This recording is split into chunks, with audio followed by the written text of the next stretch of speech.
So I'm back. I'm sorry. I had to switch my computer again. The camera on the other computer is usually better, but this one the audio works better, so let's do this. So I'm sorry, like I was saying, so sorry for coming in at this time. I anticipated I was going to get back home before 7 o'clock, so I scheduled the live stream for 7 p.m. But I got stuck in traffic, so I got home just a while ago. That's why we are doing this now. So I'm sorry. Forgive me for keeping you guys waiting. Thank you all so much for coming. I appreciate every one of you for coming. So the story, as you must have seen, is quite a sad one. That lady you see in the DP is a Nigerian from Cross River State, Nigeria. And the thing is, I've been reporting a lot of things from Cross River State, only because of somehow I have some memories of Cross River State, because I lived there for some years, about 2 years before I relocated to Lagos. So when I saw the story, I was really disturbed, because these are things that happen in Africa that would probably not be tolerated anywhere else. This particular lady in question allegedly was murdered by this man you see on the DP. He goes by the name Jim Roach. Jim Roach. His nationality is not spelled out in the report, but according to the report out there, what was put out there, the lady goes by the name Miss Amber Juliet. So Juliet was living with this man, her sugar daddy, obviously, for about 7 years. They had lived together for about 7 years in Cross River State, that's Calabar, the state capital. And from what her friend said is that she was expecting a baby, and because the man is actually abusive, or the man was abusive towards her, she decided to end the relationship with the man. But she demanded for payment from the man in order for her to walk away and leave him.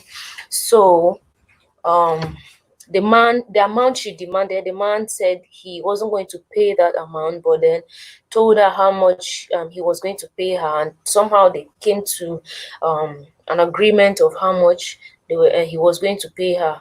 But then she was found lifeless in the house that she lived in with the man. Just about 2 days ago, she was found lifeless. So when they asked him, he claimed that the lady committed suicide following an argument they had the previous night. But her friends are not buying it. And according to what her friends have said, the man is still walking out there. No arrest has been made. So the friends and her acquaintances are demanding justice for her. They are actually calling on the state governor, Senator Ben Ayade, to make sure the man is arrested and justice is served for Juliet's family. So this is the sad story of Juliet. And Juliet was actually a singer as well. From the stories, she was a singer who sang. And Cross River State is known for tourism, so a lot of tourists come into Nigeria, into Cross River State particularly, because the state is very hospitable. The people are hospitable. That was where the first colonial masters actually settled, in Calabar. Calabar was the first federal capital of Nigeria before it was moved to Lagos and then finally to Abuja. So the state is very, very beautiful, very hospitable. So tourists, and the state government has also made a lot of efforts at developing the tourism potentials of the state. So there's usually a carnival that is held in December, when people come from all over the world to participate in the carnival. So they have bands and all of that. So from what the friend said is that Juliet used to also saying, to contribute to the tourism benefits of the state, so that the governor should intervene and make sure the man is arrested and is made to face justice. So you see, these are the things that happen in the country. And sometimes there was, I think last year, I heard a story that a white man had also murdered his wife, who was Nigerian, in their house where she was living. And up until today, I doubt if anything has been done decisively about it. So these people actually come here. So I'm going to read what the friend actually said. That the friend said, oh, okay. One of our friends said, all we want is justice for Juliet, because we know she was full of life, had a baby on the way, and nothing can make her take her own life. She was ready to move on from this abusive man. So the man was apparently abusive. And you look at this man and the girl, I don't even know how the girl even ended up or decided to be with such a man as him, because he's an old, frail looking man. He's not even attractive. Sorry, to me, he's not. And he has one leg amputated. I'm not trying to body shame anybody here, but for a pretty girl as Juliet to have ended up with someone like him just leaves a lot of questions to be answered. And I'm going to get back to that. Let me finish reading what the friend said. She was ready to move on from this abusive man. She asked for a payoff of 5 million, but this man said no, that he would pay her 2 million naira, but 1 million naira first, and the remaining 1 million will be paid 100,000 monthly. She wanted to leave because she loves herself and child so much. She wanted to leave so she can start up a little business and take care of herself and her unborn child. I have proof. Today she is dead. It's been 4 days. Oh, it's actually 4 days since the incident happened. And the man is still walking free. So you see, the man is actually walking free after what has happened. Nobody has made an arrest. And from the statement that they've put out there, there's no mention of her family as well. So I'm wondering why it has to be like that. So someone else said, her other friend said, I no just understand how our girls will be joking with these frustrated, poor, downtrodden Oyibo men. So let me say that in proper English. She says she doesn't understand why our girls decide to end up with this poor, downtrodden, and frustrated Oyibo. Oyibo means a white man. This Oyibo men. Oyibo is a Nigerian word for white men or white people. Can a black man, she went on to ask, can a black man try this in America or China with their girls?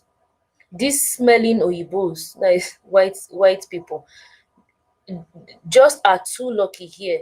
We have to say enough to this madness. I wish I am anywhere close to that Oyibo man. Before he rot in jail, I will make sure the remaining leg is dismantled and that his stupid face disorganized. Oh, fam, this story is really one that disturbs me, and I feel so bad because there are so many girls in Nigeria, in Africa even, who see these white men like saviors, like gods, like people that girls actually try to even hustle to meet white people, because there's this belief that white men would give you money, white men are romantic, white men will pamper you and make you feel loved. But oftentimes it doesn't really always end well, and we have seen another example today that it doesn't really end well. You see, um some people say, what a pretty girl like her doing with that old man? What was a pretty girl like her doing with that old man? That was what somebody said. People need to take it easy with their quest for money. So some people were actually saying she ended her life like this because of her quest for money, and that's what many girls do, that they go after these men just so that they can get money, because they feel like these people can these white people who come to Africa, to Nigeria, we give them money, buy them expensive gifts and take them abroad, to vacations. This mentality that Nigeria is not good enough, and until you leave Nigeria and probably go to America, you might never be able to make it.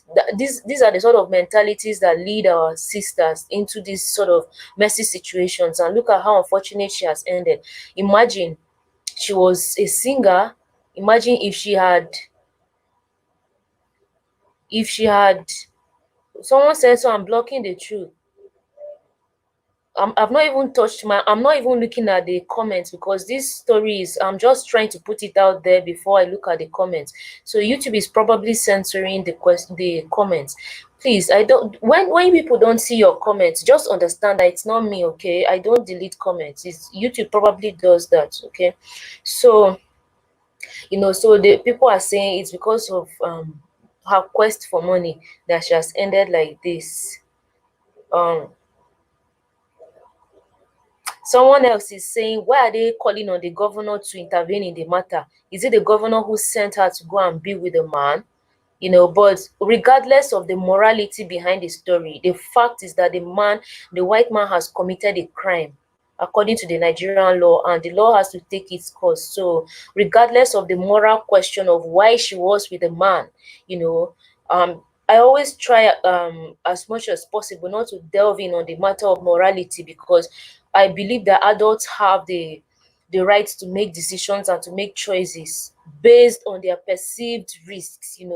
If you feel like this decision I'm going to make, or this choice I'm going to make, is not risky, or is not one that I can't handle the risk, then you go ahead and make your decision. So whatever comes out of it, it's not my moral right to judge you. But when it crosses the lines of the law, then obviously the law exists to provide justice, right? So now the man has crossed the line of the law by committing a crime, so he would definitely have to answer. So it's only right that the state will intervene in the situation.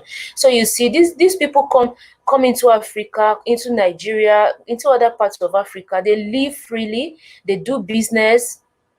Our sisters throw themselves at them, and they have a good time here. But then they look at the way most times these things end. It's not always funny.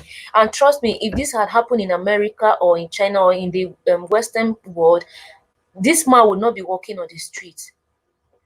They probably would have terminated his life too by now, or they would have arrested him by now. He would be in jail. But you see, about 4 days after, the man is still walking on the street. So it's really unfortunate. Really, it's unfortunate that this has happened.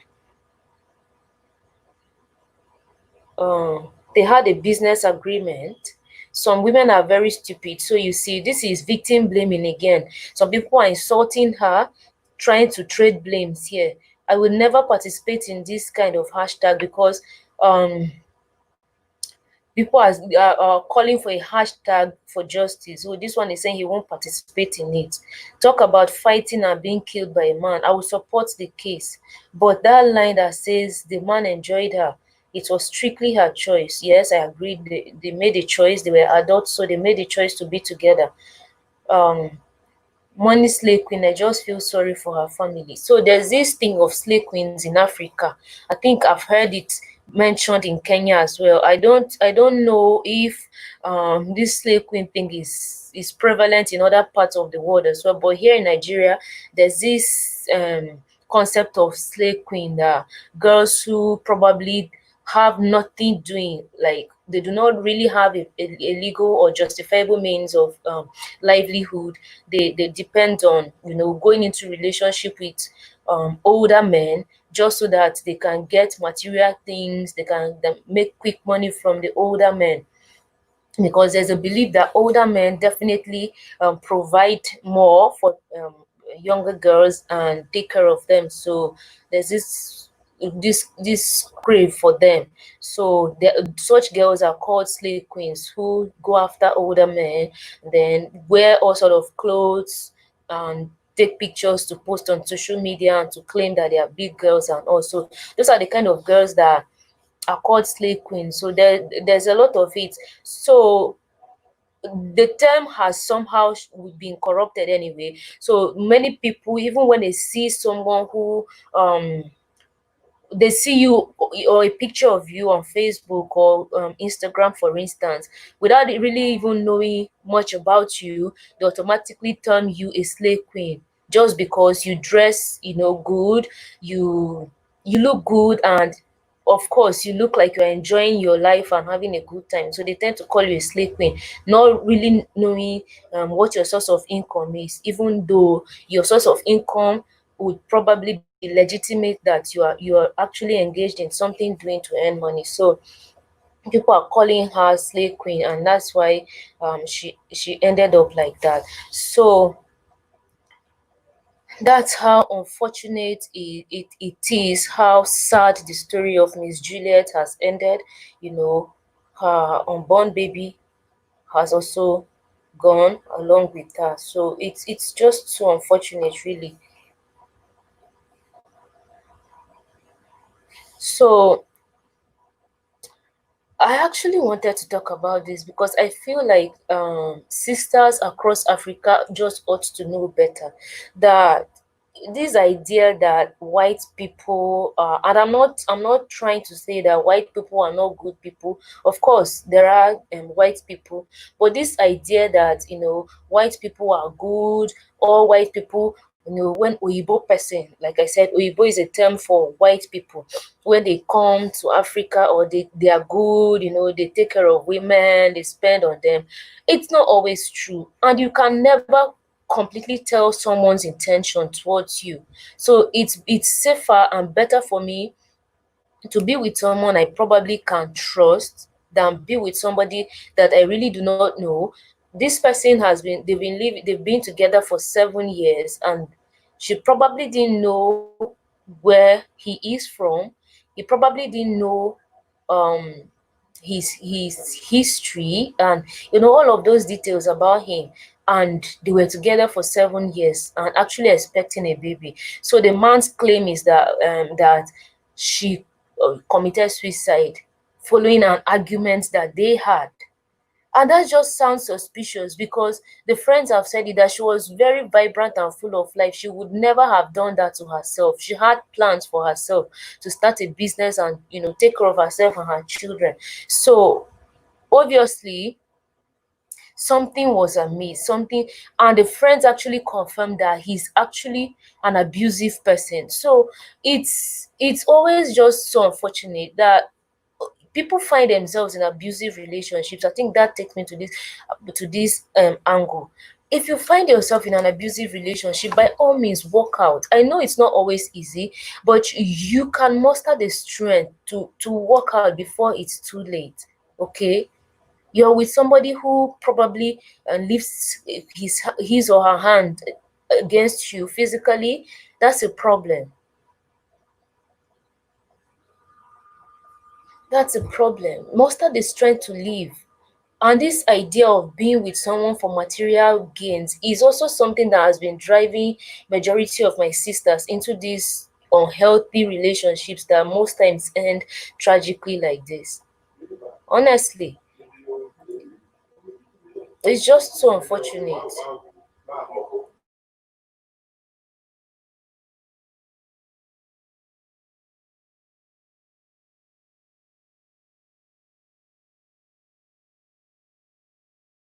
If anybody wants to come up to join me have this conversation, please feel free. Let me drop the link in the chat room so you can click on it and join. That's the sad story of Miss Juliet. I've actually lived in Cross River State in Calabar, so I can also say this. A lot of cross riverians, that's how we call them, a lot of Calabar girls just have this mentality of, let me be with this man.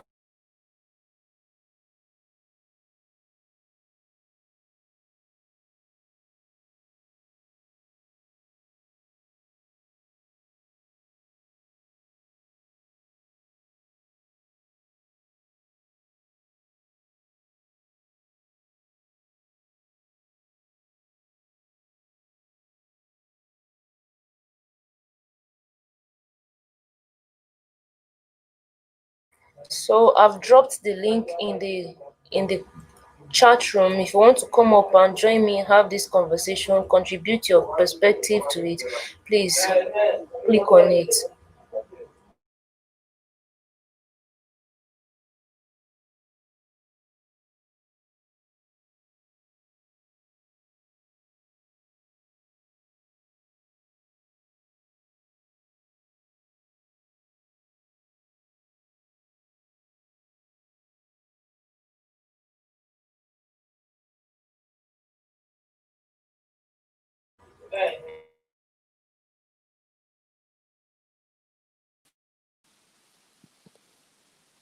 Welcome to the show, Tracy Ann.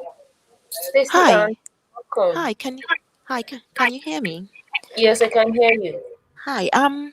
What I'm wanting to say is that regardless of whether um people label her as, I think you said, a slave girl, regardless of that, it doesn't mean her life is less than anyone else.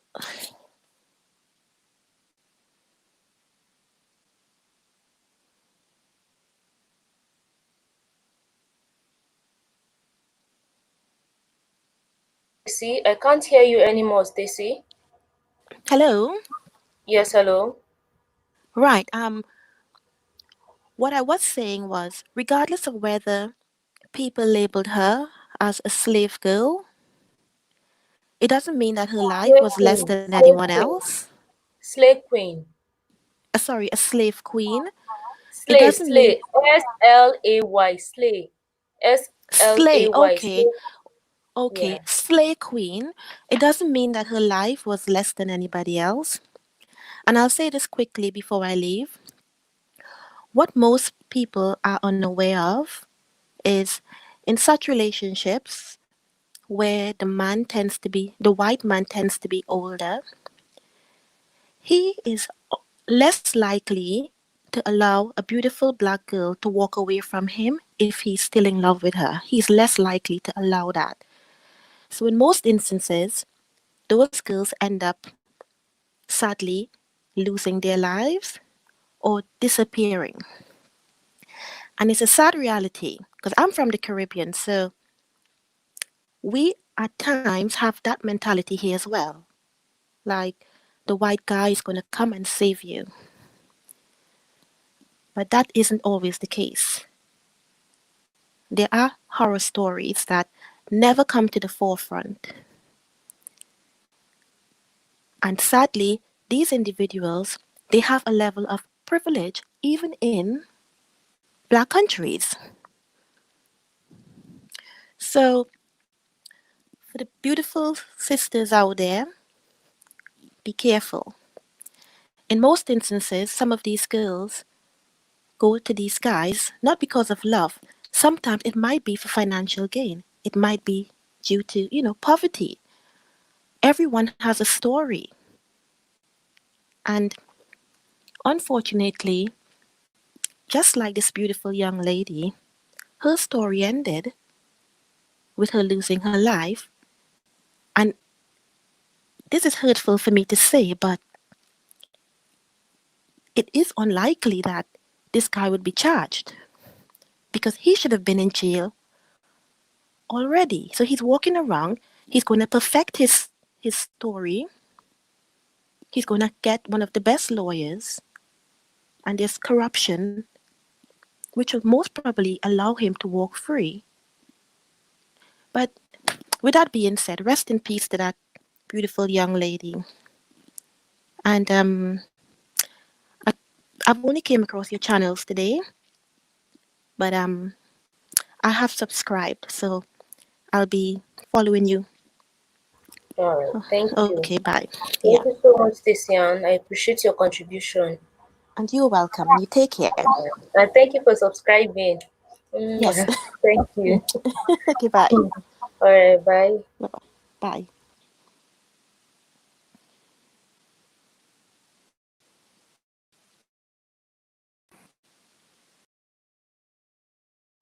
Welcome, Michael. Welcome to the show, Michael. I can't hear you.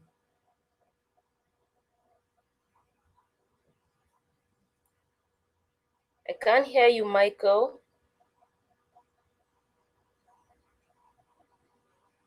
Speak up. I can't hear Michael. I can't. All right, so I've pasted the link again in the description in the chat room. So if you want to come up on the show, you're welcome. Welcome, Ines Mabatikua. Hope I got it right. Yeah, All right, welcome. How are you doing today? I'm good. I'm doing good. All right, let's hear your take. One thing I just want to say is that it's very sad. This story happens a lot across Africa, and what we need to do is we have to know our value as women, as Black women. Does it doesn't mean that if they're white, they're pure, they're good. You know, we have to know our values, and it's not like if they're from white countries. That means that they are rich. There are people that live here in the UK, white people that live in the UK. They are very poor. So we need to stop that mentality that all white people are rich. That's not true. Some of them there, if you go outside, they're begging for money for £1. So we need to know our value. And also what I want to say about our Black men is that I know maybe we don't know the story. Maybe she wants to get from a poor family. So she had to hustle. That's the way she had to hustle to get an old man to support her financially. And we shouldn't just we should support. Last time I said we need to start supporting our sisters. We black women we always support you. At the Black Lives Matter, the people that are in front is Black women. There's a woman, Nigerian woman that who died because she spoke her truth and she got killed.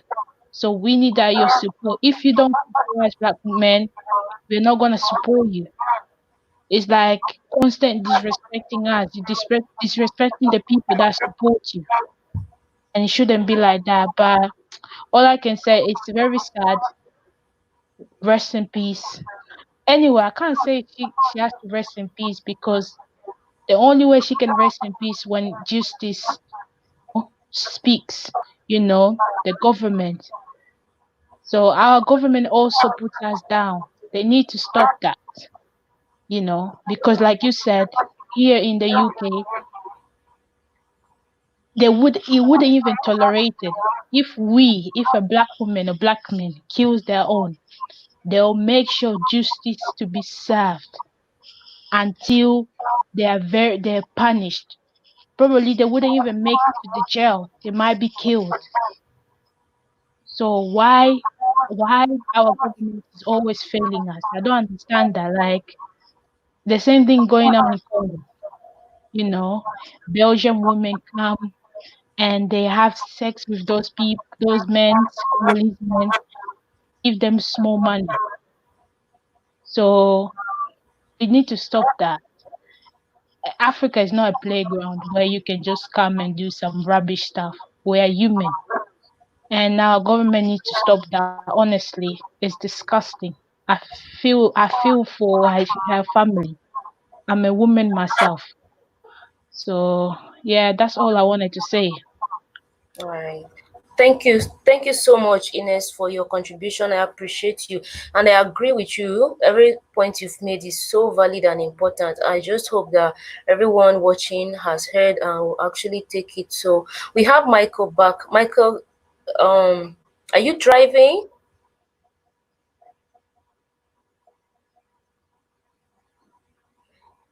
It's so unfortunate. I still can't hear Michael.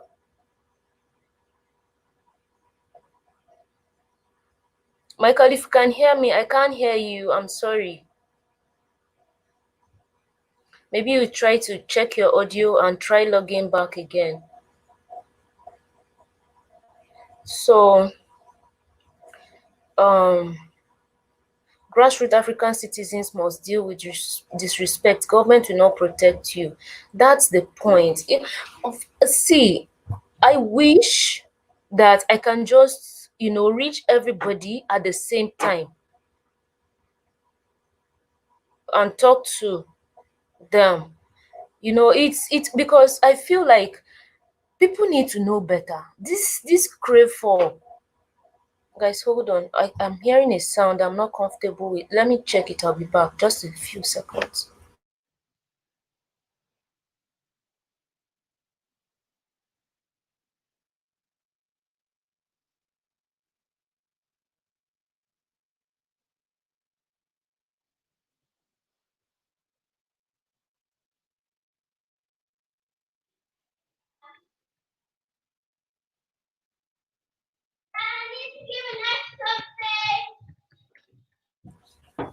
I'm back. I mean, Right. You are the. Let me write her. Zero, you are. So, like I was saying, I just wish that it were possible for me to be able to reach all my fellow African sisters, to have these conversations with them. But I hope that some of these messages and information go out there.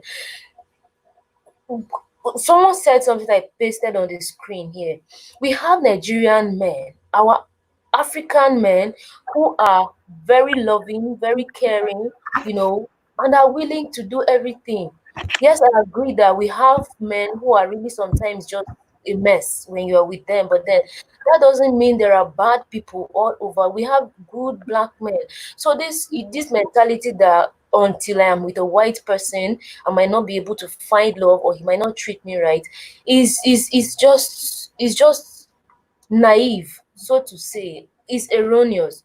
And most times, you see, this man is walking on the street, and because of this whole seeing white people like demigods and all, sometimes they do these things and get away with them because they feel like the law cannot have its course. I just hope, and I'm going to follow up this story and just hope that this person in question is arrested. I mean, Relax. not here to body shame or anything, but then this particular man, anyway, I reserve my comments.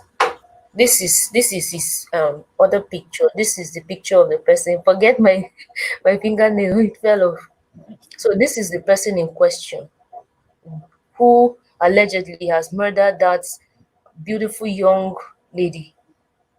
So it's clear that maybe because this lady was expecting a child with him, he probably didn't want that child, and he didn't want to pay for the financial responsibilities that would have come with having that child and all of that. So he probably did that so that he could deal with that once and for all. But then it's not acceptable anywhere in the world, not here in Nigeria, and to claim that she actually committed suicide following an argument they had is even more suspicious. Okay, so we have another guest here, King. Where Let me know, not mother your name. Let him introduce himself. Welcome to the show, King. Thank you very much, Queen. How are you? I'm fine, thank you. How are you? I'm all right. I'm all right. It seems like we're having a big issue here worldwide. This is something that doesn't seem to settle. Um, from what I see, it seems like our people are being treated like cattle. So much in the sense that we have a plethora of women that disappear every year. We're talking about thousands of black females that end up missing in America, and it's never spoken upon here in America because we already know who controls the media here. We only want you to know what they want you to know, and not the broad picture of what's going on here. And I'm pretty sure Africa, I feel like our people need to be a little bit more educated because when it comes to the definition of white and black in the dictionary, these are definitions that they created and not something that we created. We know who we are. And as long as you know who you are, then those terms should not even matter. but we all should know what has been done to us in history, and it's been going on and on and on, and it doesn't seem to stop. So stop looking up to these people thinking that they're going to save you, because in the end it's just going to be very detrimental to your life. You can't just you just can't, depend on these people. These people have always been wicked from the beginning, and they will always be wicked till the end. And yeah, people say that there's good white people and whatnot, but from the way I see it, they all work as a collective, and they work as a collective to cause confusion. And that's the reason why we have these different ways of viewing them. So much. And this somehow echoes with the topic we discussed last Sunday on the show about dealing with colonialism, new colonial, the colonial mentality in Africans, how we can deal with that. And somehow we touched on this topic of seeing white people as sort of demigods. This is what happens. So the moment our people see white people, there's this inferiority complex that come on our people, and then our people see these people like some demigod, and being with them like some sort of achievement that they can pride about. My boyfriend now Oyibo, I go born children wey resemble Oyibo. That means I'll give birth to children that look white. That colonial mentality, that inferiority complex of feeling like because you are black you are not enough. So I feel like we would have a lot of work to do with our people for them to understand that you are just as worthy being black, as deserving, as the white person is, regardless of your color. You are equal, and being with them is by no means any sort of achievement. They are human beings just like us. And someone said it, I pinned it on the screen the other time. There are a lot of amazing Nigerian men. Yes, there's a lot of stories that people say about Nigerian men on social media, how Nigerian men are bad, Nigerian men treat women badly, but that's not true.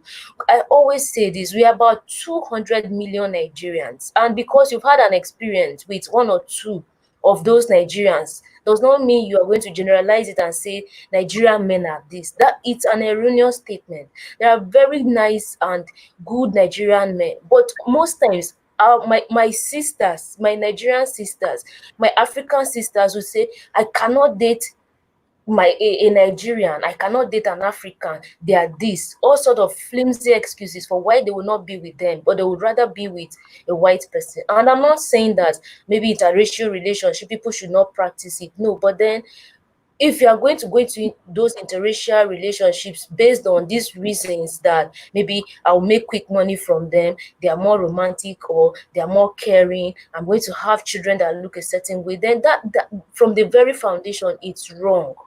It's wrong, and it's most definitely would end up tragic. That's what has happened, unfortunately. We have Flo on the show. Welcome, ma. Welcome to the show. Let's have your contribution.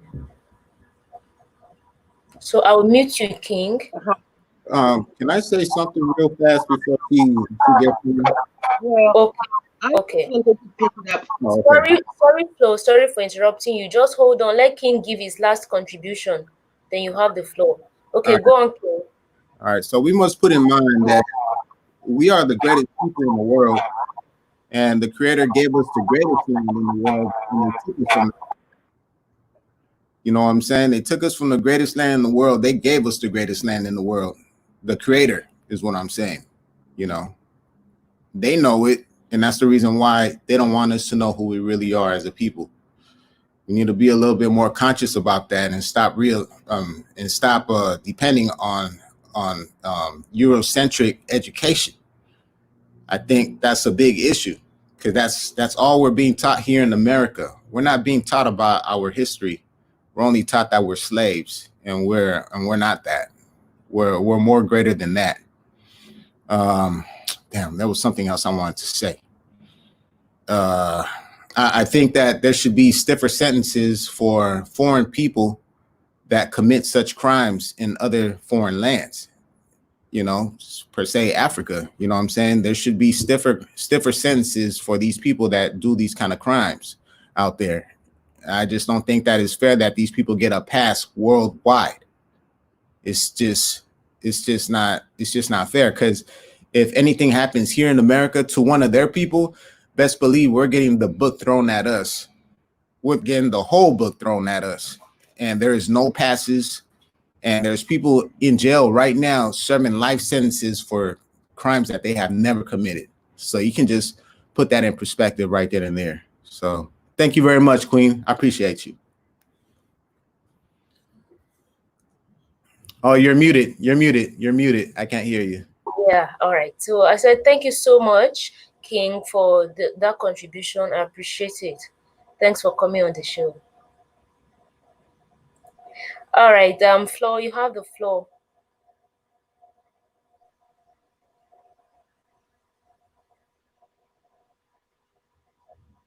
Well, I wanted to pick up from the comment you made about Black women's perception whilst dating white men. So the funny thing is there are different reasons why people date out of race anyway. And it's not only Black women that are guilty of it. Black men, African men too, are equally as guilty of it. They're very guilty of it because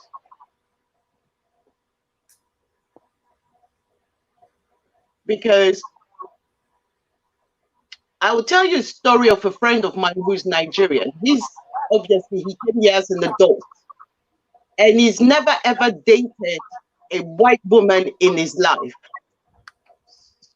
So when he came to the UK, he tried to date obviously what he knows, which are Black women. But unfortunately, he actually got involved with the wrong type of Black women. You know, everything was an argument, yada, yada, yada. Yeah. Go on, I can hear So you. eventually what he decided is that he should go to a white woman because white women are much nicer. So guess what? In the end, he discovered, well, that some white women tried to use him. Then eventually he married the wrong white woman.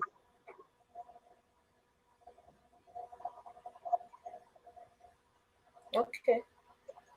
He now finds himself in an extremely abusive relationship with a woman that he didn't know, even though he was dating her for 15 months before he actually asked her for a hand in marriage.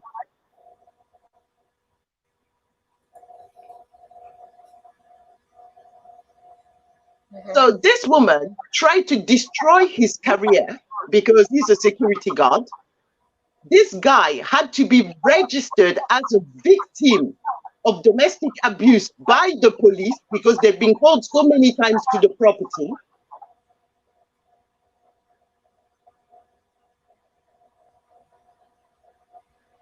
And it took him over 2 years to be able to divorce this woman. They don't even have a child because when she got pregnant, she aborted this baby pretending to go to the office.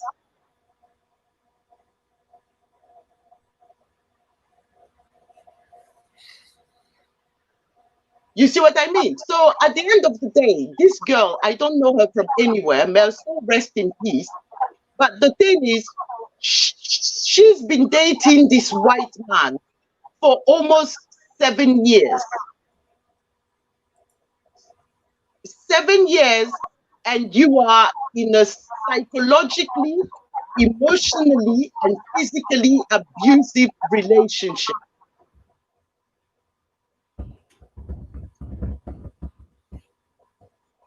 All right. Simple Okay. fact, because I read some of the articles on this murder, the simple fact that her parents today are not even able to take the law, to go to the law to get justice for her daughter, shows that this white man did not even have money, did not have shishi to give to this girl.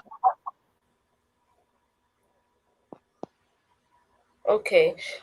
Just let's have you're on the show already. Let me not mispronounce your name. So let's have your contribution. Let me say Deva. Deva, you have the floor.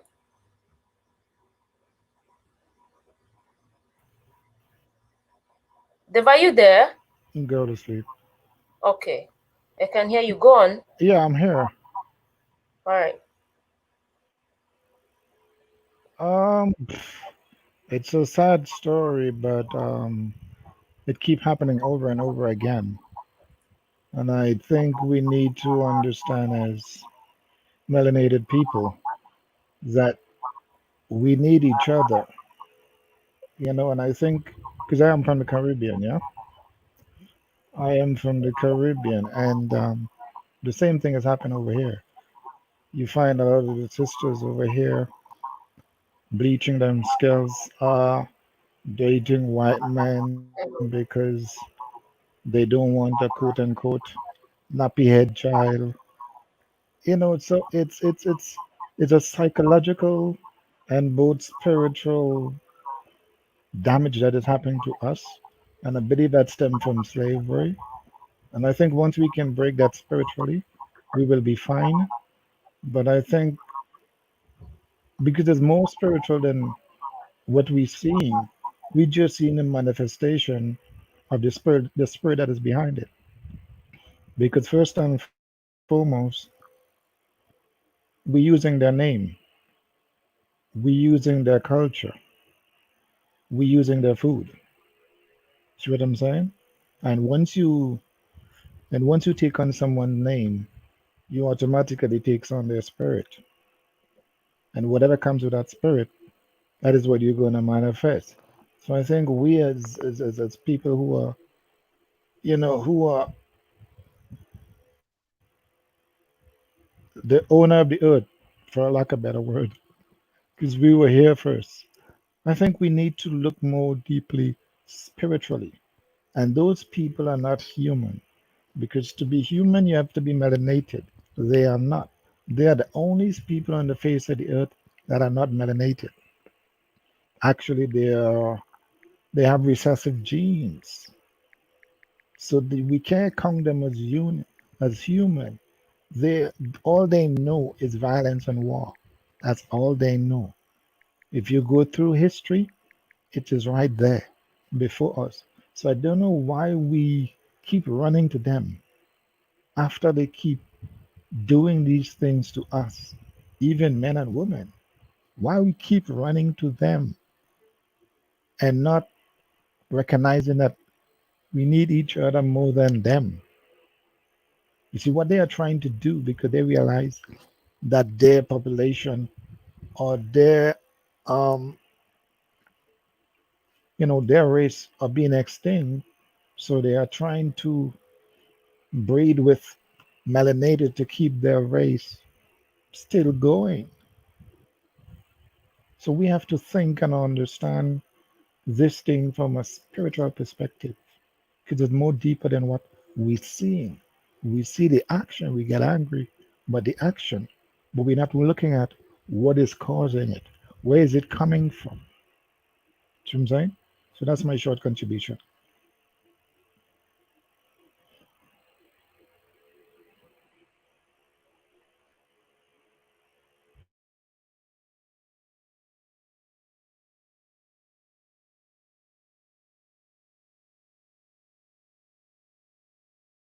MTL Concepts, you have the floor. I'm sorry.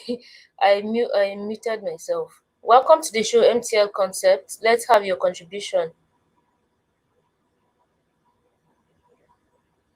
Seems like he can't hear me. Okay, Ines is here. Ines, let's have your contribution.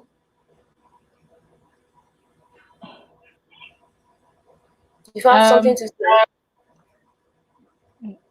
I'm gonna come back again. I'm gonna come back again. Okay, so I'm going through these comments, and I'm seeing a lot of, someone suggested that there should be capital punishment. Someone else is saying harsher sentencing for people who commit this kind of crimes. And I agree, there should be, the sentence should be stiff, and that would only serve as a deterrent, because taking someone else's life is not acceptable, and that's something that should not be condoned anywhere in the world, not even in Nigeria.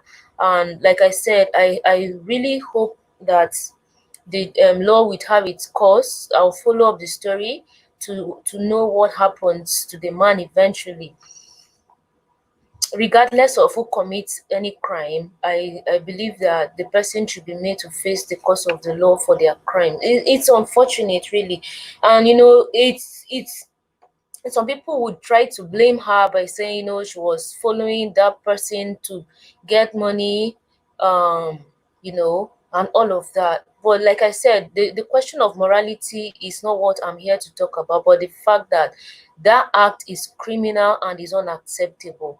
So we can only learn from her own life and from her, own decisions. If we are going to make similar decisions, being with someone in such an intimate relationship, or any relationship for that matter, you should be able to trust the person. You should be able to feel safe with the person.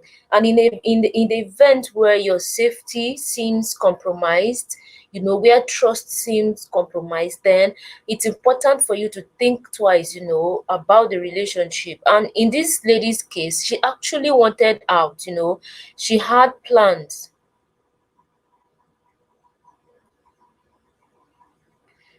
She had plans of walking out of the relationship, but it goes back to the question of money. Like someone was saying, she wanted the man to pay her off so she can go start her own life, and then eventually this ended. I always say this: no matter what, start with something. My African sisters, my Nigerian sisters that are watching, it can never be so bad that you do not have what it takes to survive. There's no way you'll be, you will find yourself in this world. We're born into this world empty. There is something you can't do.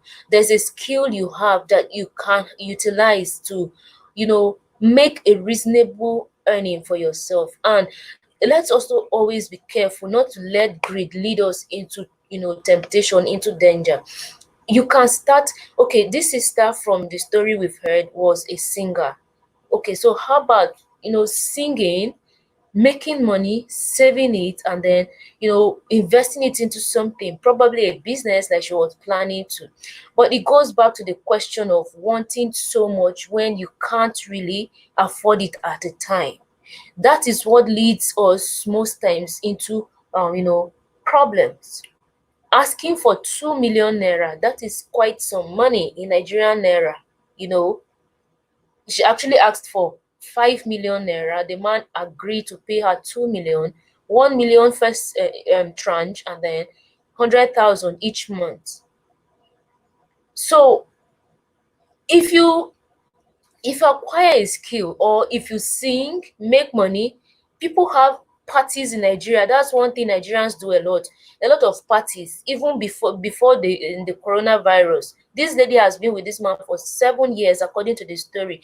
That was a long time. 7 years is enough for you to sing at weddings, to sing at birthdays, to sing at end of year parties, and make reasonable money to be able to save and invest in a business if you want to.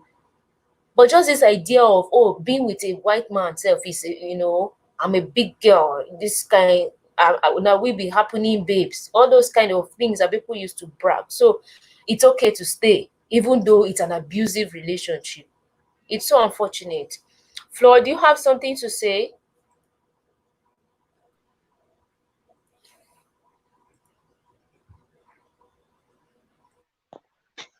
Well, there's some inconsistencies with the story, because, yeah, she did say that she was planning to leave him when she originally found out that she was pregnant.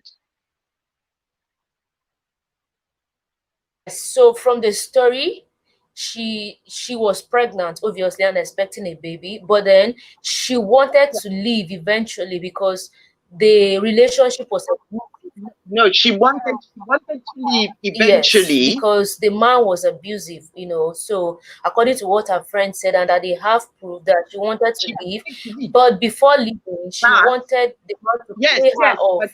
but She first demanded 5 million naira, but the man said he was going to pay her 2 million, 1 million naira first installment, and then 1,000 naira every month, until the remaining 1 million was paid off completely. So they were still together, no, obviously, and he 100,000. was waiting for 100,000. what? And she was waiting for, obviously, or It's probably waiting for 100,000. the man to It's pay 1 million straight up and 100,000. monthly until the remaining 1 million was paid off in full. So, but she was Yes.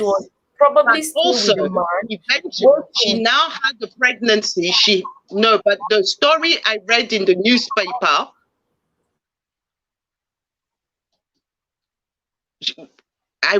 newspaper, she had a test and found out that she was actually 4 months pregnant and decided that she was going to stay with the man because she was actually uh, yeah, and she thought that the baby was going to change the state of their relationship. Now,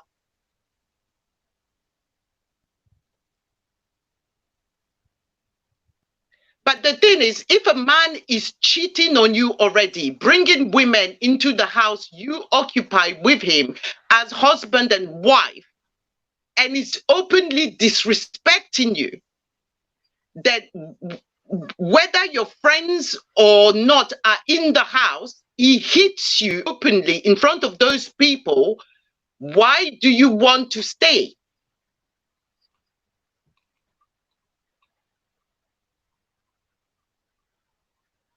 Well, You see that's a what I mean? question. Because That's a question it's that very people in difficult such to talk to an relationship would abused have to victim. answer, because when someone is in relationship, a lot of people who have found themselves in abusive relationships, if you have this conversation or ask them this question, they will tell you, well, I still loved him. They will give you all sort of reasons why they probably never left the abusive relationship. They'll give you 1,001 reasons why they didn't leave. So, like I said, Juliet is not here. She cannot speak for herself, but based on the information that the friends have put out there, that is what transpired. So now we are trying to look at this question from this incident from different angles. The first angle, of course, being the fact that my sisters, my Nigerian sisters, my African sisters, oftentimes go into what I would describe as transgenerational relationships, when the man sometimes is way older than them, for obvious reasons, because of the benefits they are going to get from the person, the insatiable quest for material things and all of that. So sometimes, because they see this person as their only source of income or as their sole provider, they feel like, if I walk out of this relationship, how am I going to go about it? How am I going to care for myself? How am I going to fend for myself? How am I going to be able to maintain this kind of lifestyle that I've been living, that people know me for as being a big girl and all of that? So they decide to stay back. But we have more people in the chat room, so on the show. So MTL, you were up, but I couldn't hear you. You're back, so let's have your take. Welcome to the show. Are you hearing me good? Yes, I can hear you. Go on. I don't know if you've ever watched what's it called? 90 Day Fiance. 90 Day Fiance, it has this white savior complex where it's always black men talking to these older white women or talking to these older white men, right? And when you tend to take everything into concept, you kind of it gives you that perception that, okay, you know what, the white person is above everything else. You always have to make sure that you have to have a white woman. The black woman is not the epitome of beauty. You know, it's almost like say the white woman is always the epitome of beauty, and I'm not really the type to judge. I mean, whoever a person wants to love, that's all that's all on them, right? But for me, I don't really like the concept of what they're actually promoting, and it's not really my thing per se. But I think that stricter rules and laws actually need to be taken as far as the the the white people coming into Africa and doing as they please, because it's the same thing going on in Jamaica as well too.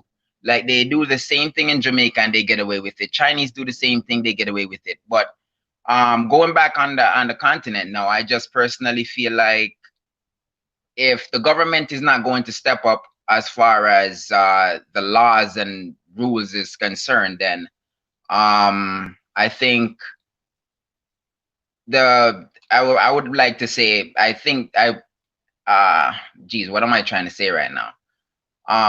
I think there should be some form of rules and regulation that foreign uh people who is from the outside and people who are on the inside, they need to follow these rules and regulations as far as everything is concerned. So, you know, that's pretty much my whole philosophy on the whole entire thing, right? But yeah, that's just my thought on the whole entire thing. So much for your contribution, MTL Concepts. Thank you. Nakmizi, let's have your contribution. Welcome on the show. Thank you for having me, Virtue Grace. Thank you. And I want to salute to the chat and I want to salute to the panel. So what I wanted to talk about are two things. One was the age gap and another, the wealth gap. Okay, once you have, you know, so much of a wealth gap and economic disparities on the continent and all over the diaspora, you're going to have people that put themselves in positions because they think that's the only way that they can get out of it. The age gap. A lot of these older men that are looking for these younger women, there's a disconnect there. And they start acting like possessive fathers as opposed to soulmates or regular partners. So I think we have to hold certain people accountable, right? So number one, the parents. What did this woman's parents teach her about the nature of certain people who are not our friends that come to Africa and that intermingle with us in the diaspora as well? I heard when you started, you said, and a lot of Africans do this, a lot of Black Americans do this as well. They try to absolve the white man and the white woman of their crimes. And they say, well, not all of them are like that. Until we get to the point where we realize people's nature and then treat them accordingly, we're always going to fall for the same tricks. Okay. You don't find white people saying, you know, I love my race, but I'm not racist. It's only us who says, you know, well, I don't, you know, I love my people, but I don't want to say anything bad about another one. I don't worry about white people because history has showed that they do not have our best interests at hand. And until we get that, and until they get that on the continent, because I was just there, I was in Ghana 2 months ago and actually stayed in the same place, Kinkawe House. I think you stayed there. I saw a review. Says that place was horrible. It was horrible. And you know who was in charge of it? It was a white German lady. I know. I stayed there when I went to Ghana in December. I stayed in that particular Airbnb that you are talking about. Yes, it's a German lady married to a Ghanaian. Yep. And when you speak to her on the phone, she sounds like she's a Ghanaian woman. But there was a whole bunch of like white backpackers, mostly German in there. And I just looked at this and I'm saying, how dare this lady offer this level of service, which was horrible. And then just really, it's like she was just throwing people crumbs. They don't feel that they have to give us the same respect that they would offer another European. You see what I'm saying? So I gave her fire. I didn't leave her a bad review, but this is the thing. There's a complex that white people have when they're in Africa that they feel that they are better than everyone else. And I blame that on partially the people on the continent, the African. In Nigeria, you have chiefs that are elevating Chinese people to the role of chiefs. I think that was in Kano State. In Nigeria, you had Conan O'Brien, who was a comedian from America, very disrespectful, and they made him kente cloth. That's why I don't respect kente cloth, because if you can give it to anyone, then that means it don't mean nothing anymore. So until the Africans start holding their culture and their traditions in a higher regard, no one is going to feel that they have to respect Africans. And what affects Africans affects the whole diaspora. So rest in peace to that sister, because that was the first thing I wanted to say and I forgot to say it. So excuse me, rest in peace to that sister. Now we have to tackle the situations that allow this to continue to happen. Slave queen culture. What slave queen culture is for us is basically like thought culture. We cannot elevate, just this misogyny and normalize it amongst our community. When I was in Ghana, I literally, my wife, I told her, I said, yo, book me another ticket. I'm leaving this place. In the first 5 days, I wanted to leave and I never wanted to go back, because I saw more white Jesus in Ghana than I've ever seen in America.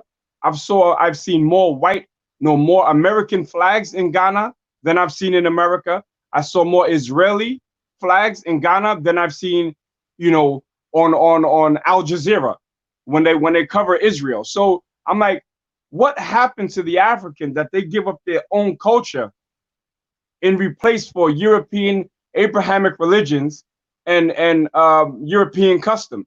Once we get to that and we start, looking at our own things as good and their stuff as for what it is, which is garbage, then we can start changing the situation. Thank you so much for that contribution, my brother. I agree 100% with what you've said. We have Faith Martins on the show. Welcome to the show, Faith. Let's have your take. Hi, Grace. Good evening to you, Grace. Good evening to everyone in the studio. So, I saw this topic and I'm so interested in this topic. First of all, should I say, amongst Africans on the continent, like someone just said, we have a deep-rooted colonial mentality in us. Like, I'm not generalizing though, but a good percentage of African women in the continent. Firstly, let me just give this instance. If a black man approaches a young lady, regardless the age difference, and a white man or a man of another color approaches same young lady in this continent, the lady feels she has more advantage to having beautiful, in quotes, beautiful kids with a white man. And then she goes for the man with another color, regardless his character. We first of all, we need to eradicate that. It might not, like I said in one of my videos, it might not happen in this generation. It's like a continuous process. We need to eradicate that colonial mentality that someone of another skin is more beautiful. When I read the story, I saw that, okay, she says she was about leaving a relationship before she realized she got pregnant. She realized she got pregnant. She doesn't want her child not to have the citizenship of that her boyfriend or that her man. That's why she kept the relationship with him. Sorry to say, ended up in debt. But first of all, she had the mentality of having beautiful kids, in quotes. Having an Italian kid in Africa seems to you as having beautiful kids. You see people say, oh, I'd rather date or I'd rather marry a man of another color so my generation will be more beautiful and not be black skin. I think that was one of the things that made us stay. And secondly, the financial level of the man. We need to, I just believe we need to eradicate the deep-rooted colonial mentality in us, like in Africans within the continent. This will only, can you hear me? This will only reduce if we understand that regardless our skin color, we are beautiful. Regardless it's from other places, we can still achieve the level of financial security he has. I think, and I saw where she said, okay, she wanted him to settle her. They are dated 10 years and she wanted him to settle her with 2 million. That's the poverty mentality of some African ladies that needs to be gone. Like, it needs to die off. If we can tackle this in this video, hopefully people that watch this will realize that there is more to gain than dating someone from another skin. I don't care his or her race, but someone from another skin. That's one of my contributions right now. Thank you so much, Faith Martins. Someone asked a question that I posted on the screen. Nakmizi, do you have a YouTube channel? Yes, my YouTube channel is the same name, Nakmizi. I speak mostly about the relationship between the diaspora and Africa, and I keep it very real. I don't sugarcoat anything. I come with historical facts based on history and based on research. A lot of it people can't stomach. There's a lot of YouTubers that I've got into it with because I don't hold my tongue. But when I'm dealing with other Black people, I understand that I have to show a level of respect. And some conversations are not for YouTube. So we have conversations behind the scenes. But I want to address the sister who just spoke. And while everything she said is 100%, I want to talk about the importance of choosing your words wisely and always speaking from a point of power. So the sister said, regardless of our skin color, we are still beautiful. It's not regardless of our skin color. It's because of our skin color. We have the best skin color on the planet, and other people will cook themselves to look like us. So it's not regardless, it's because, I had a conversation with my wife and we were talking about someone's hair, and she said, yeah, she has good hair. I said, whoa, listen to what you just said.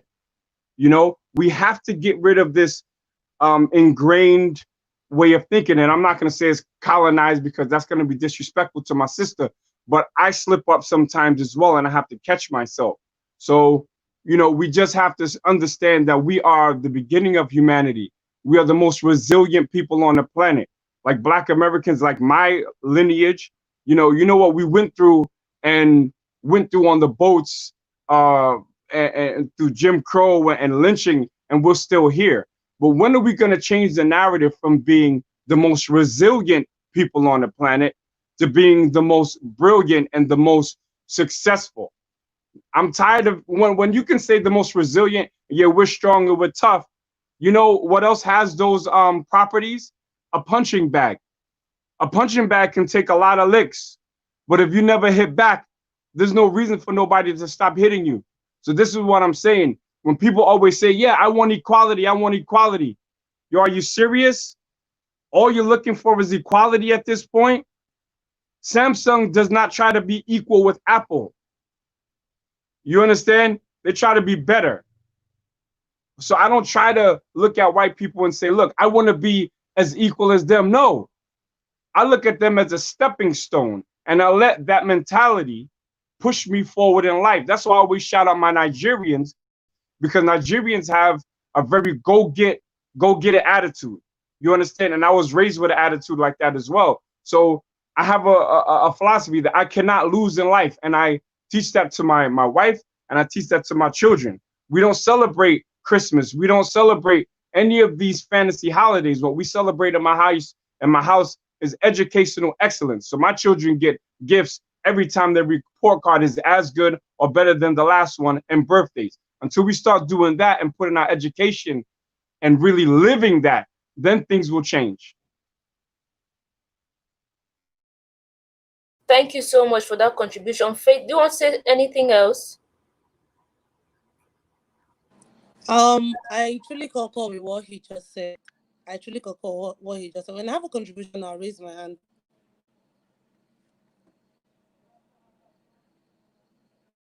Okay. Thank you all for those contributions. Anyone else want to say something? Anyone else on the panel want to say something? Okay, Ines, all right, go on. One thing I also want to hi.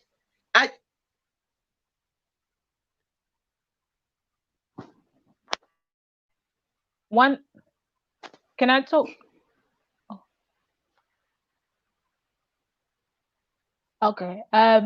One thing I want to say, I also want to touch on colorism, and which also actually destroying our community and stuff. Like, I also come from Angola, where we have something like, we have a phrase in Portuguese, melhorar a raça, which means like improving the race. Like, I have like people like in my country, in Angola, Luanda, where I come from.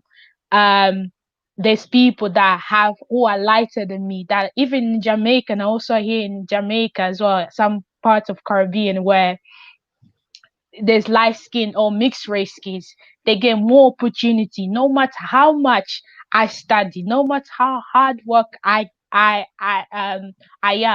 they will get more jobs. And sometimes even in the family, sometimes I had my cousin, my old cousin, when I was like 10 years old. I heard my cousin, my old cousin, say that, oh, I need to get that lighty. I need to get that lighting because I want my babies to come pure good.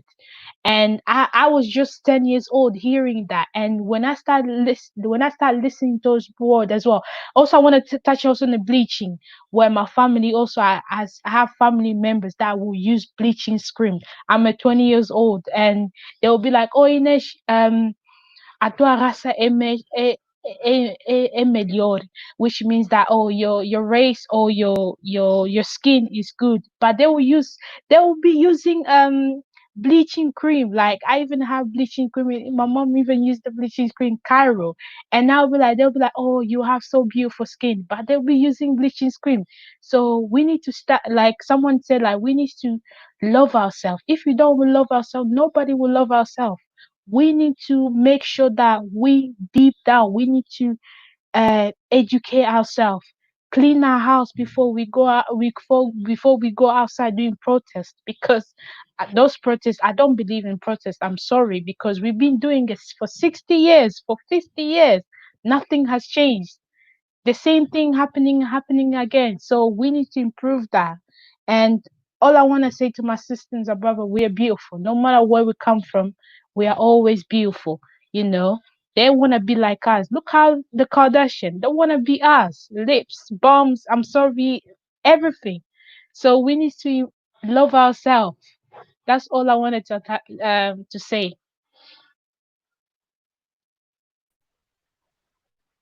Thank you so much, Ines, for that contribution. Every point you've made is the same here in Nigeria. You know, this question of colorism, this question of trying to improve one's skin color in order to be more beautiful. The other day I was on Instagram and I came across a post by a Nigerian celebrity. She's actually an actress with a huge following, mixing a concoction on Instagram and advertising it, you know, calling on people to buy it and, you know, apply it so that they can look more beautiful. So apparently some people came you know, at her for trying to promote bleaching in Nigeria, and I'm trying to call up that post of hers. You know, she was there trying to defend everything, like anybody who wants to talk about what she's doing is just wasting their time. You know, they better buy the cream so that they can get rid of their dirty black color. And I was just, you know, fuming. Like, these are the people who a lot of young girls look up to, you know. But here they are trying to promote what clearly is harmful. Um, I'm trying to. This is the mixture, you know. This was a picture of when she was mixing it, and then she made a post, you know. She obviously have some of it smeared on her body, calling people to buy. So this was the video of when she was mixing it. You can see there she's mixing it, making a skit and advertising it, telling people to buy it so that they can clean their dirty black color.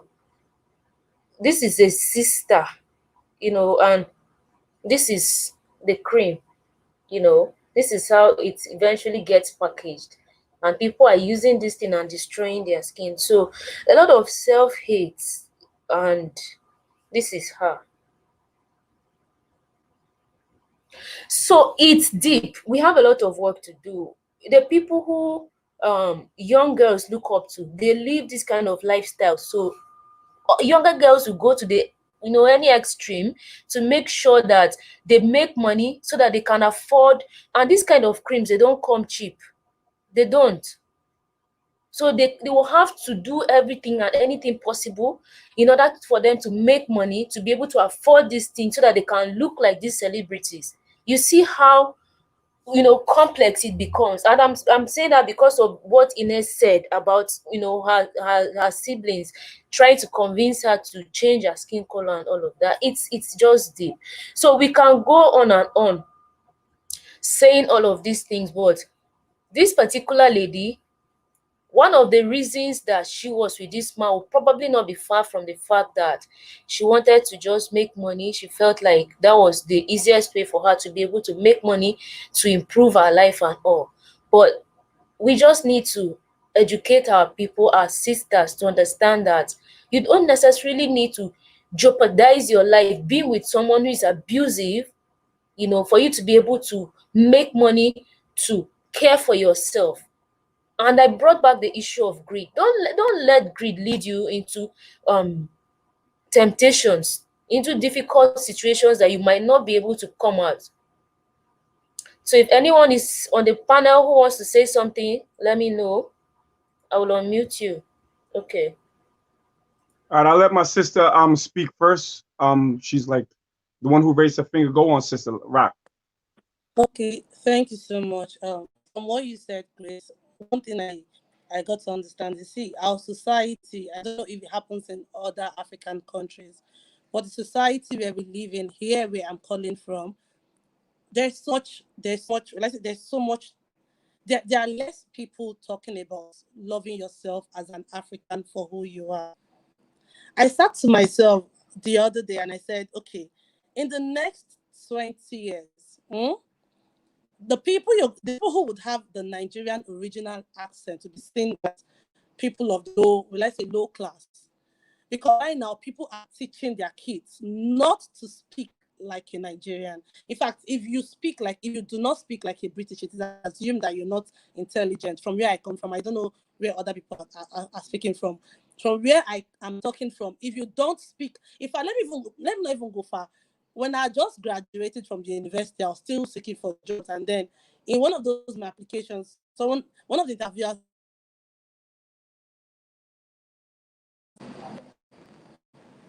Sorry, I went off. Can you hear me now? So one of the interviewers asked me if I had gone. There's this training in Nigeria we go for. It's specifically to speak like a British. If you had not undergone that training, you would not get a job. Like, it's that bad. So I had to spend 2 months. It's not cheap.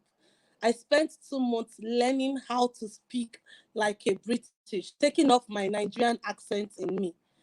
The situation, the environment you live in, does not condone you to be yourself as an African, as a Nigerian. In fact, I would say then I was not really into this Pan-Africanism and all of this stuff. So I had to go through 2 months to learn how to speak like a British. And I said to myself a few weeks ago, I said, okay, these kids that are growing up from the infant stage, from their kindergarten stage, they are taught how to speak like the British. They are not taught their original accent. They are not even allowed to speak their normal their native languages in school and their native accent. In 20 years to come, people who would speak normal with their normal accent are people who currently cannot go to the big schools who teach you how to speak British English. So they'll be seen as maybe the low class, and then you must obviously learn how to speak as a British to be seen as a middle class. So those in the low class will be learning how to speak like the British to be seen as the middle class or the high class. Then we are eradicating our culture of speaking our original accent. That's the Nigerian accent or maybe another African accent. What I'm trying to say is, we have so many vices speaking self-hate. We have so many avenues speaking self-hate than avenues promoting your originality in African. I think these are one of the steps that make people do things they're not supposed to do to please maybe the society. Every avenue, like most avenues, most social vices are speaking self-hate. You're hating your color, you're hating your accent, you're hating I don't know, your ornaments as an African. Every avenue is teaching you, okay, this thing that defines you is evil. eradicate it and accept that of the British to be seen as will I say, as civilized or as westernized. I think these are one of the factors that should be eradicated. In fact, like I did say earlier, it's a continuous process for us to realize that, okay, this is who we are, accept this is who we are, and then propagate who we are to the world, to stand as Blacks and as Africans. This is my contribution, Grace.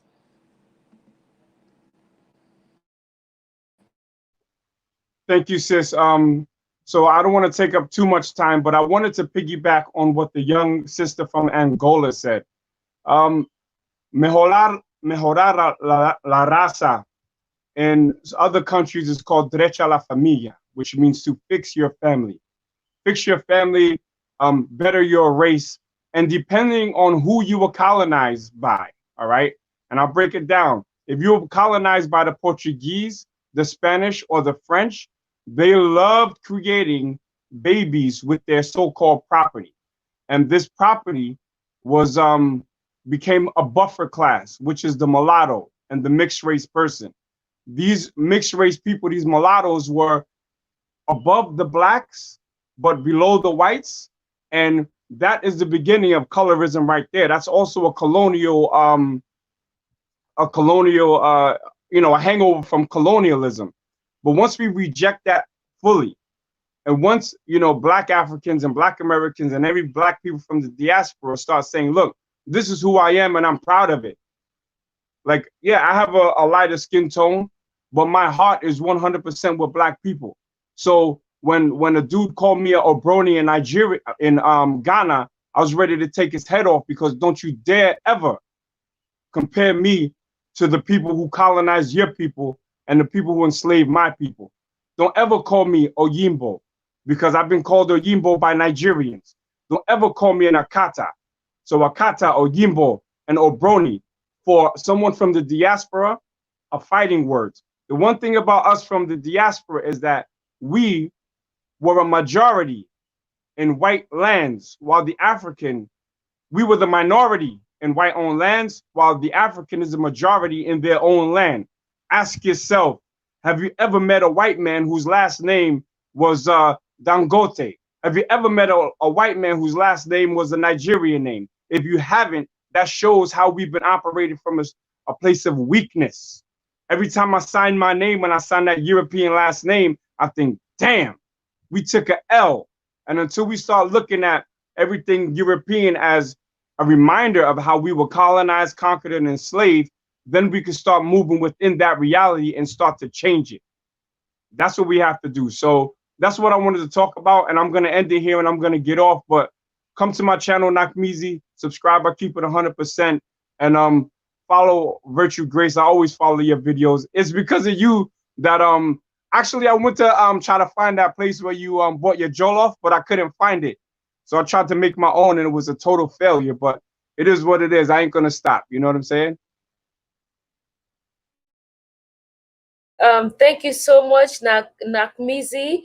I sent a message for you to drop the link to your channel in the chat room so people can click on it and go support your platform as well. So before you go, drop your channel link in the chat room.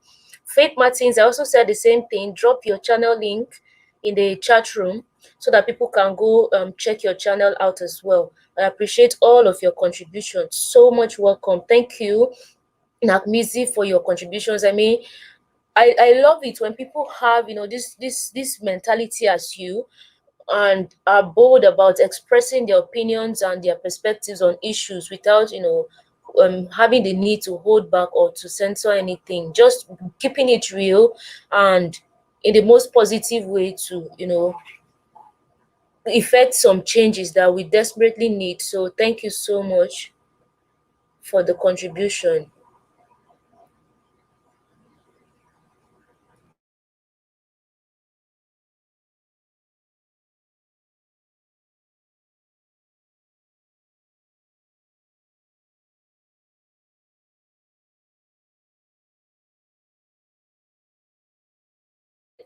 Oh, Flo, do you have anything to say? You've been quiet. Do you have anything to contribute? Well, for me, it was the comment about, for me, the mulatto thing, in Cuba, they had this idea that they wanted to dilute the black race up to a point, and they wanted a world full of mulattoes, but that's never worked out.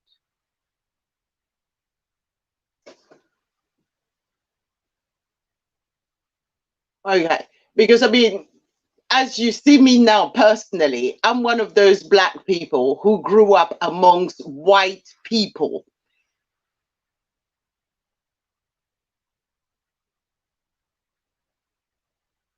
So I've never actually had a black friend until I was 18 years old. So my only black friends were actually my family members. You see. So I remember one time a friend of mine asking me, why is it that I've never dated a white person?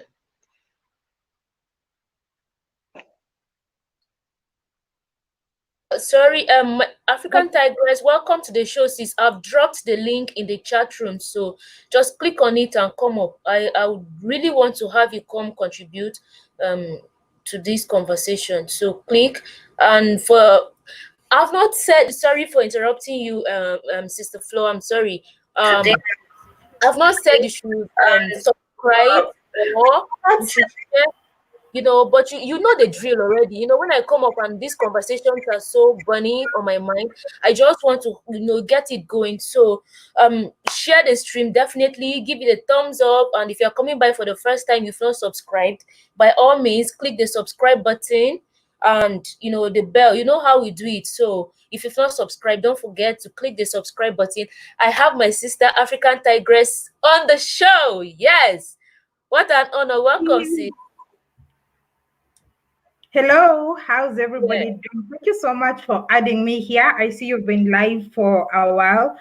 Unfortunately, I haven't been able to join live, and I love the conversations that we are actually having here. And I've also been following on the chat, and I just have something that I need to raise. I see we have lots of trolls in the chat, and I'm going to point out on someone in particular who's blocking people. This is Africa is not an African. He's blocking people, he's blocking comments and all that. This is Africa is not an African. And I'm not here to cause chaos or what, but he's moderating, he's not an African. Sometimes, can't we just have platforms where we can have conversations? Must they always be part of our conversations? Because I can see he's blocking comments and all that, and people who don't agree or people who are calling out on stuff. Let's have Black people alone. I know he's a moderator. He's always on every Black African YouTuber's platform.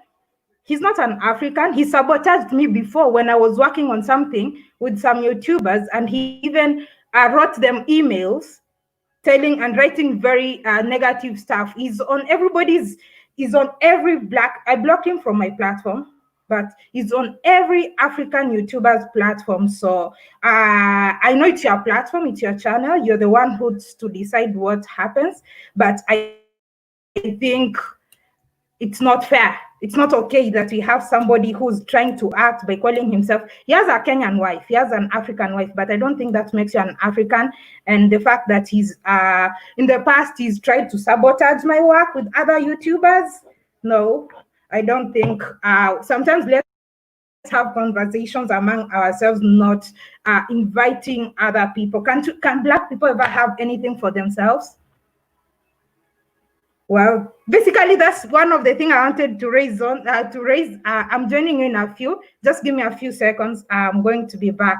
But I don't think it's okay, because you cannot be here blocking people because they're raising concerns and things because they don't sit well with their whiteness.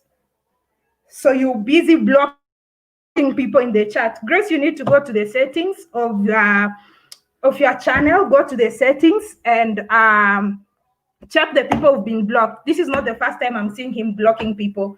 So you could be missing some people who support you, who could really be caring about what you're doing, but because somebody has decided to block them because it doesn't sit well with them. And it's annoying This guy he had another channel. He was talking shit about black women. Another channel he had, I'm not going to be promoting his channel or talking about it, but he had another channel and he brought the video down when I later checked on. So yeah, let's have black platforms, at least for black people and all that. So if someone is trying to act like they're black because they're calling themselves, this is Africa, please, let's be careful. They're not Africans. He's white from America. Thank you, sis. Thank you so much for informing me.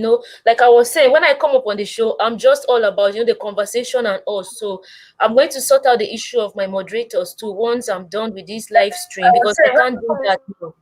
So I'll sort that out as soon as I'm through. Thank you so much for bringing my attention to that. And I can see there are a lot of comments in the chat room with regards to the blocking and a lot of other things. So I will address that. Thank you so much. All right. All right. I'm going to contribute. Just give me 5 seconds. Let someone else speak. Then I'm coming back. Okay. So I have okay. Let me have you, Alpha One. Let me have your contribution.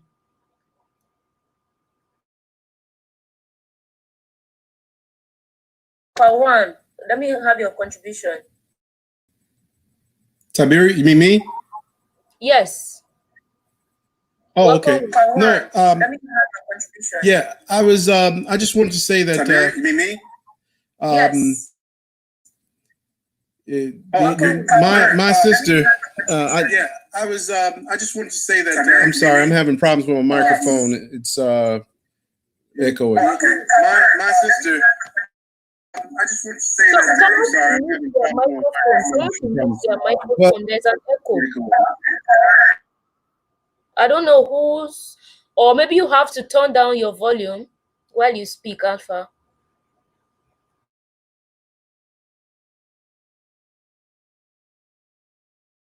Once you do that, let's have your contribution. Okay, is that better? Is that better? Okay. So what I was saying is, my sister, I have a couple of sisters. We have the same mother, same father, and I do business, like I say, over in Africa, in Zambia, and she came and visit with us, and we did not understand colored. It was someone called her colored. They said we had a party and they said, "Oh, your sister's colored." And here in America, colored is you don't call a black man colored because this is something the colonizers, or slave masters started to separate, black folks. Also, they call black folks dark skin. They call us colored. They call us niggas. They had all different words. Now we're African Americans. We demanded African American. But when I confronted the people that was calling her colored, they didn't mean anything by it because that was the only thing that they assumed that she was. That's what she's called over there. But we have to start. My point is, we have to start checking some of the things that we were raised up, we're taught even in the home, because a lot of this stuff came from the colonizers. You get what I'm saying? A lot of the ways that we think about our skin being dark is supposed to be bad, and no matter how beautiful you are, and basing our beauty off of white standards, and we just have to change that. I just wanted to add that, there's a lot of change. Something that you were saying earlier, that we still have a long way to go. And that's one of the things that I have two sisters that took my father's shade of color, and the rest of us my mother's. And when they were called colored, they didn't know how to react to that. They actually kind of shut down, and I had to learn. It was a learning process for me that they were called colored. That's what they were classified as in Zambia, as colored. So these are things that we have to change, because we're all black, we're all African, and we're all one. I just wanted to add that. We're all black, we're all African, and we're all one, you know. I just wanted to add that. Thank you so much for adding. I appreciate you. Who else on the panel wants to add before I say anything? I can see it's like someone is trying to come up on the show. Who could that be? Does anybody want to speak? Those of you on the panel? Well, I didn't finish what I was saying, Grace, before you interrupted me, but yeah. I'm sorry. Okay, go on. I am speaking. Yeah.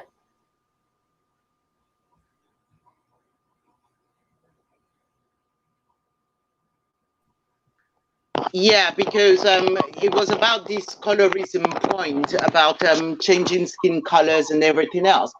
And as I was saying, I never had my first black friend until I was 18 years old. And my friends asked me why I've never dated a white person.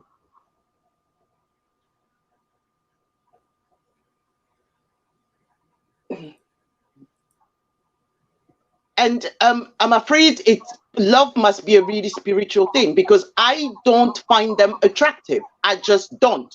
There is nothing on earth that would make me gravitate towards a white man. It's, you know, so I'm sorry. You know, because I mean, I'm a purist. I am not a racist, but I'm a purist. You know, I was brought up to be comfortable in my blackness. I was brought up to be proud of being an African. So I don't understand this thing, because when you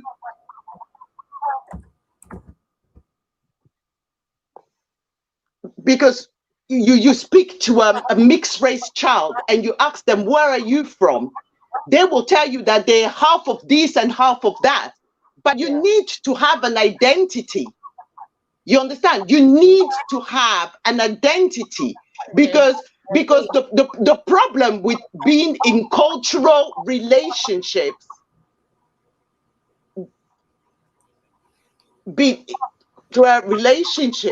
is how do you bring up your child? Because do you need the police to arrest your child one day and let your child find out that to society in Europe, this child is IC3?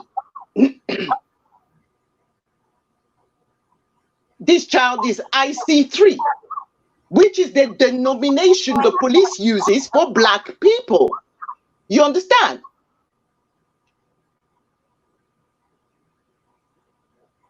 Okay.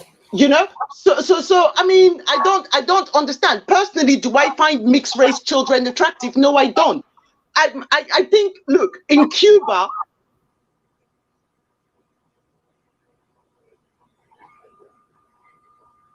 the idea of having the race dilution was that they would create one world filled with all these people, which is just very, very bizarre concept, because to me, I think it goes against God's own nature and God's own plan for Africa.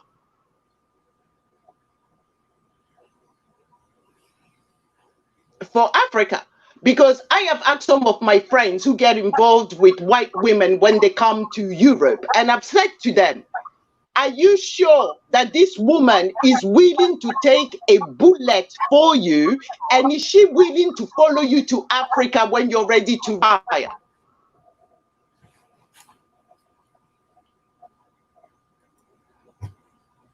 All right. Because we will always go back home. That's the way we are trained. You come here with the Mazungus, the Oyibos, whatever you want to call them, yeah? But in the end, you will go back home.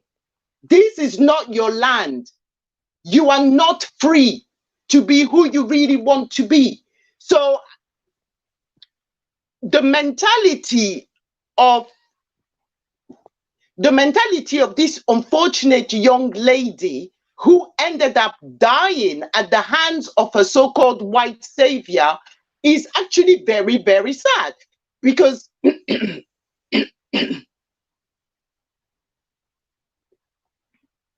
because I mean, in Lagos, there was another woman living in the Knightsbridge part of Nigeria, which is, I think, was Lekki. She was married to a white man, a German guy, for 9 years. And this guy actually killed his wife after 9 years.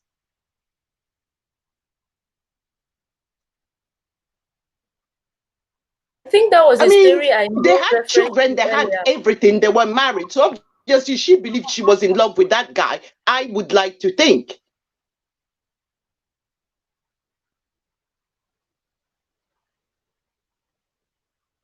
You know, so for me, no, when I even look at a black man, I now look at character. I'm not into looks, you understand? I'm not looking at character. I'm not looking at your values. I'm not looking at, is this the sort of man I want to have as the father of my children? All those values are very important, you know?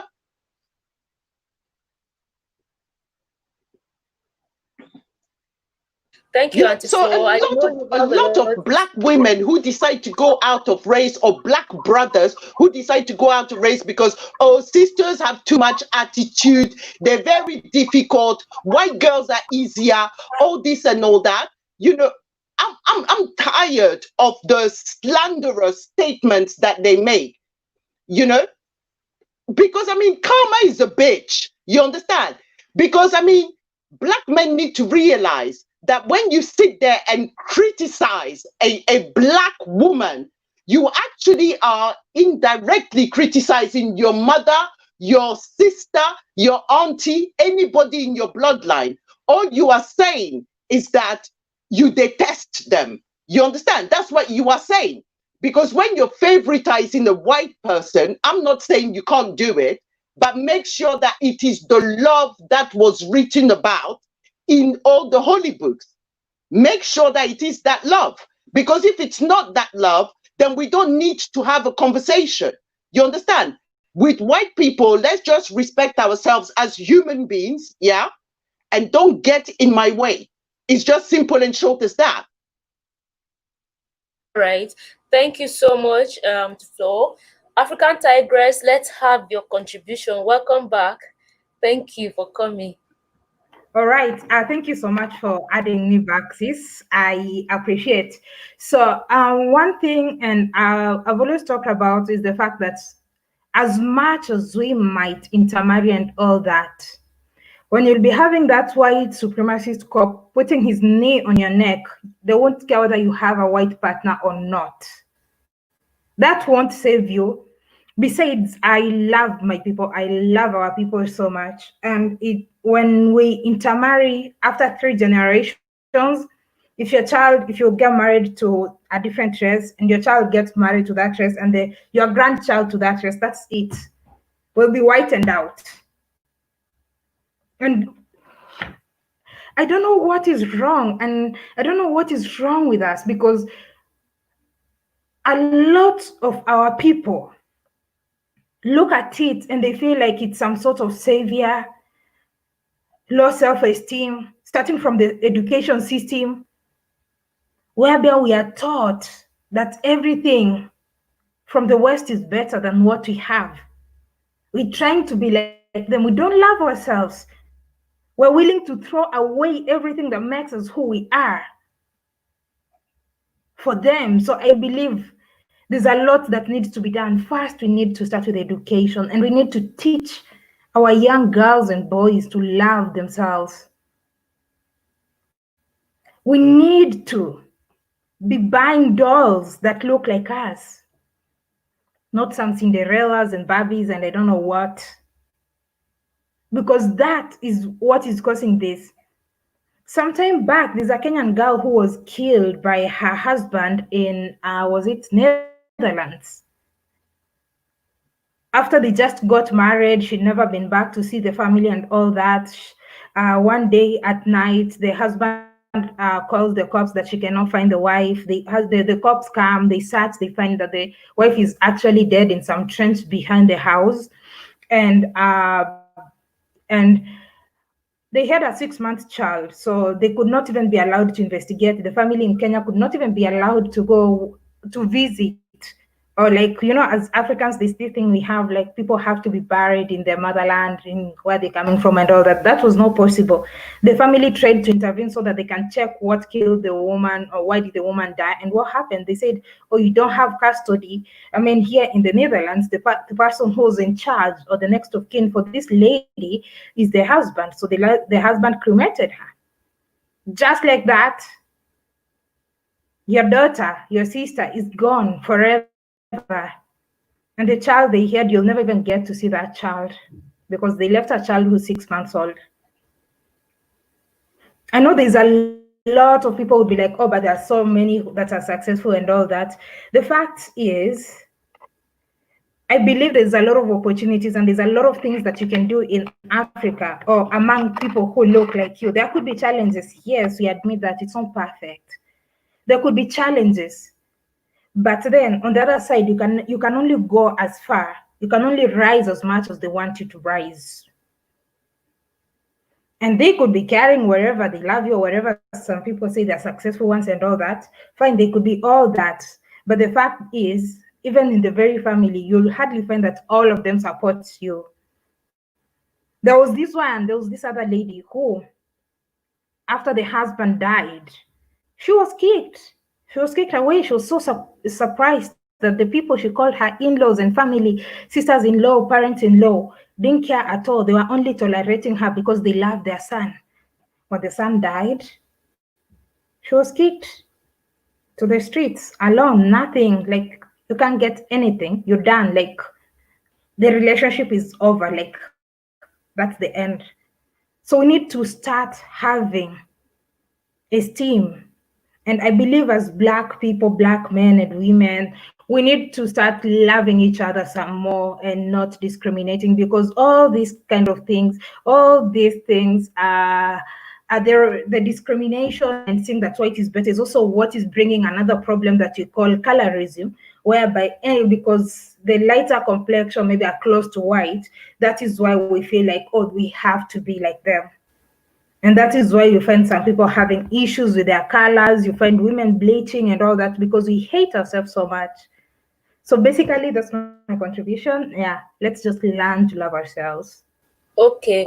I want to ask you, sis, is it also rampant in Kenya? Because here in Nigeria, it's something that we see, girls wishing, trying to be with white men, so that they can get married, secure some, citizenship, have children who look a certain way that they perceive as, more beautiful and all of that. Is it just a Nigerian thing, or it's also prevalent in Kenya? To be honest, I can say it's just not just in Kenya. Yes, it's in Kenya and a number of countries that I've traveled to. I've seen that. You even find sometimes women from maybe the countryside or upcountry areas, they're traveling to the coastal area where there are the white tourists and all that. They're all there. They're all traveling. They're trying to secure, to get that white man. They don't care. Some have even been made pregnant and left with kids. So you find some mixed race kid, and you find that the man wasn't even rich. So you find that a woman is begging in the street some kid. You're like, is that your child, or did you steal that child? Because the child doesn't look like you, looks like the father. You don't get to understand, because people are doing it. Some people would even literally fight,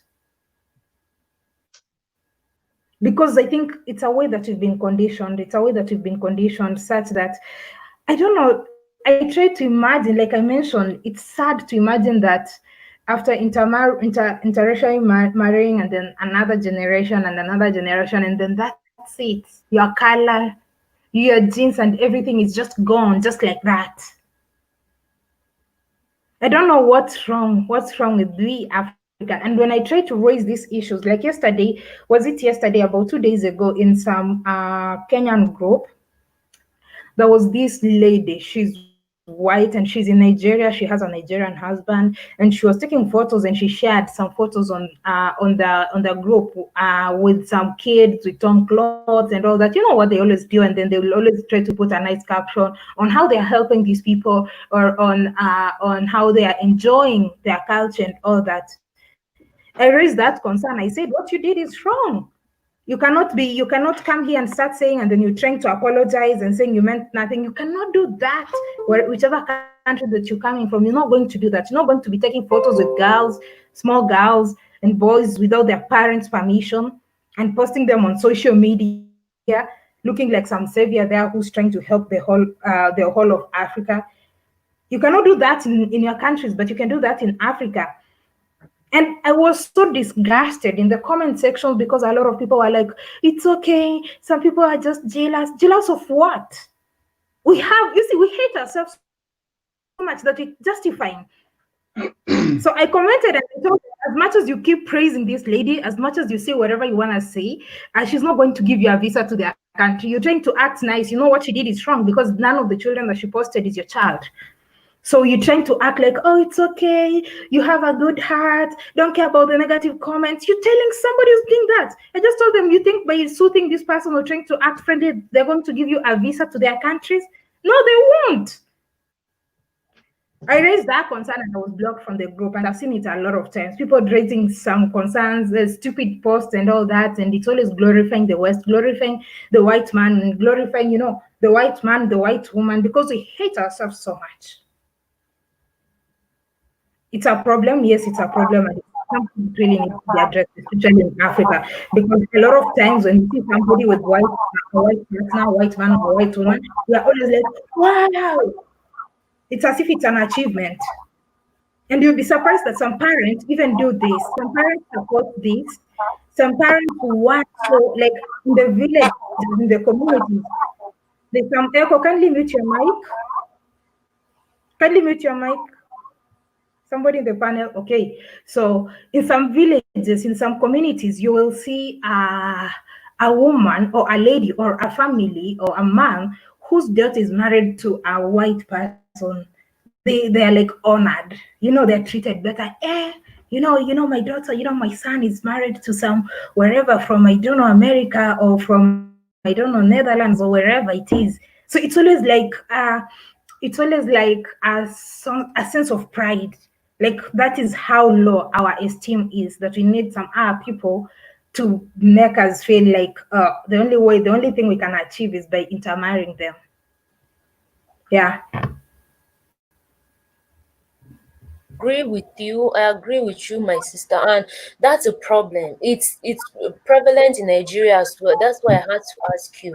I actually was with a woman one day who was talking about her children who obviously do not school in Nigeria and who know very little to nothing about the Nigerian history, but they can tell you so much about American history and all. And she was saying this with an air of accomplishment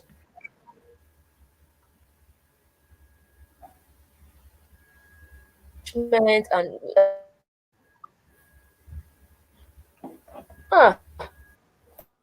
and for me, I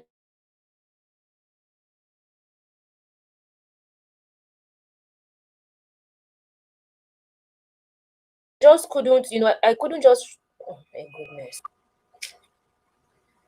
So sorry, my network is,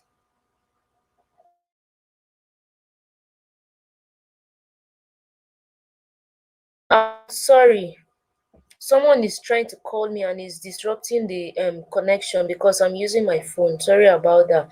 So I was just saying that's what we find here as well. So it's important to educate our people. This, white savior mentality, this colonial mentality is what we need to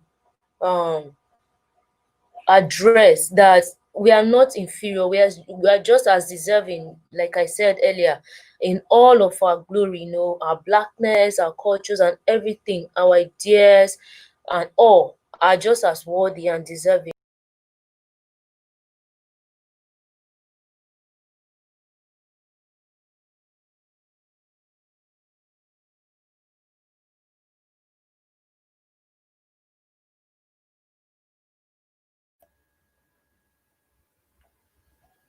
I think we lost her, but she's definitely going to join back because of her internet or something. We But just I know lost Grace.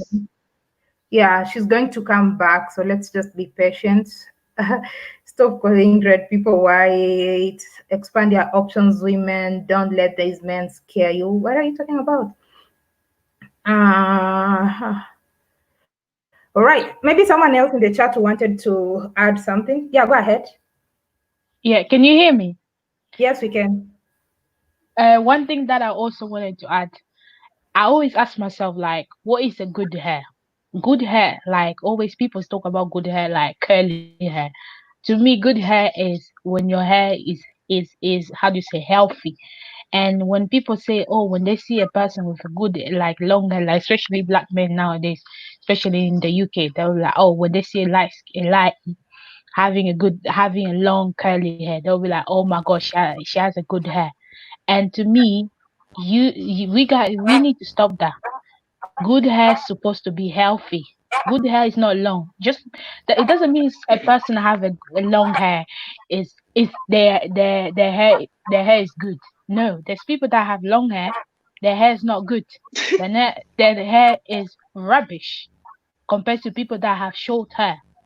And also other thing that I Mm, wanted to mention is white fetish. mm, I have I have friends. I have one friend that today I was speaking to. She's pregnant with a mm, Cameroonian girl, Cameroonian man. So one day I remember one day even before that she was like, "Oh my gosh, I can't wait to have a mixed race kid." And then I had to check her. I was like, "What do you mean mixed race kid?" She was like, "Oh my god, you know, I like mixed race kid." And also other thing about fetish that they love fetishing black men's, I'm sorry to say, this penis business size, like always, oh, I like dark skin with big penis. I'm just like, what the hell, what do you mean with that? Fetish is actually getting it out of control, especially in the UK. Even with a, like, I had a guy who was like, oh my god, you're so chocolate. I was like, don't compare me to food. And also, what other thing I wanted to say is, I'm not a mother, but I'm gonna tell other mothers there, you guys need to embrace your native language. It's not always I see a lot in my community, Congolese community and Angolan community. They're always speaking to French. They're always speaking to their kids in French or Portuguese. That's not the native language. And how do you expect them to go to their one day they go to Africa and speak to other people? Like always, oh, like I even have in a Congolese, sometimes my family member, they do a lot, like mm, if they sometimes their kids, they're speaking in French, oh my gosh, and to them, like when their kids are speaking French, it means that they're very intelligent. I'm just like, wait a minute, that's not how it's supposed to be. Doesn't mean that I'm speaking English, it means that I'm smart. So we need to stop that. Like I'm gonna say this, I always gonna repeat myself. We black people, we want the respect that we need. Like my dad always say, if we want the respect that we need for other races, for the other for other world or continent to respect us, we need to start. We need to do better. We need to start in our own house. We need to start cleaning us because most of us are just we have we are just we're just sleepy because if we're not cleaning ourselves, the Chinese that are in China, they will keep killing us sisters and brothers. They won't give them the respect they need. And we need to respect ourselves. We need to start before going outside to protest. Like I'm saying, we need to clean our house first. That's all I wanted to say. All right, thank you so much, Ines. Thank you for that contribution. Sorry, I had a network um, disconnection there, so I went off. But I saw African Tigress holding the fort for me. Thank you so much, sis. I appreciate it. So basically, we've been talking about all of this, and it all stemmed from the story of our sister who was found lifeless in the apartment that she lived in with her Oyibo boyfriend. According to the man, she committed suicide following an argument they had the previous night. And as we talk, according to the story, 4 days after the incident, he's still walking on the street. He has not been arrested. But that's clearly a crime in Nigeria. Murder is a crime. So we're just talking about it and trying to, weigh the conversation, the incident from different angles. So that's what has brought about all these other overarching issues about inferiority complex, and the need to be with white people in order to find validation, to find acceptance, and the constant crave for um, dark color by way of maybe getting married to them so that children can makes children look more beautiful than black. So that's the conversation. In case you're just joining and you do not know what the topic is about, that's what the topic is about. So welcome back. Who, me? Oh, thank you. I'm over here thinking about what African Tigress said and what the sister from Angola said. I'm sorry. So let me just talk about really quickly about the process of basically breeding the blackness out of you, which is very prevalent. Okay. If you take, let's say I marry a white woman and then my children marries a white man, my race is gone. You literally in 2 to 3 generations will not be able to recognize that great grandchild as being black.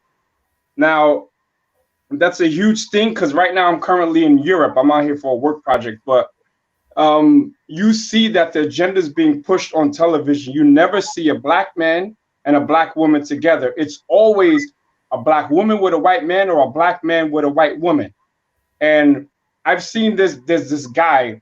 He's a black man, and he picks up his great grandkid or something. It looks like a white kid. I'm like, if you love yourself, and if you're gonna scream Black Lives Matters, then that means your black lineage also matters. So we have to protect that black lineage at all costs. And the crazy thing is, I was conversing with brothers on Facebook in Ghana, and when I got there, I had already had like some more my natural black color. I was darker. And this dude was like disappointed. He was like, "Oh, I thought you were lighter." And I'm like, "What?" I mean, that's something that a colorless female would say, but that was a man. So now even the makeup of this panel right here hits to the core issue at what is wrong with our people. And what is wrong with our people is that we are the only race where women always take the lead. And I salute all my sisters on this panel, but why isn't the black man taking a more prominent role and putting respect back on a black woman, man, and child's name? It's always the sisters, African Tigress, these strong names. And then the black men, a lot of times, are absent. A lot of times. So I would say, like, I'm not a talker. I'm more of a doer. So out here in Europe, I got on the front lines and I created a group to stand against anti-race, anti-black, racist soccer hooligans. So I don't just talk the life, I do it. And when we're not confronting them, we're enriching the black community.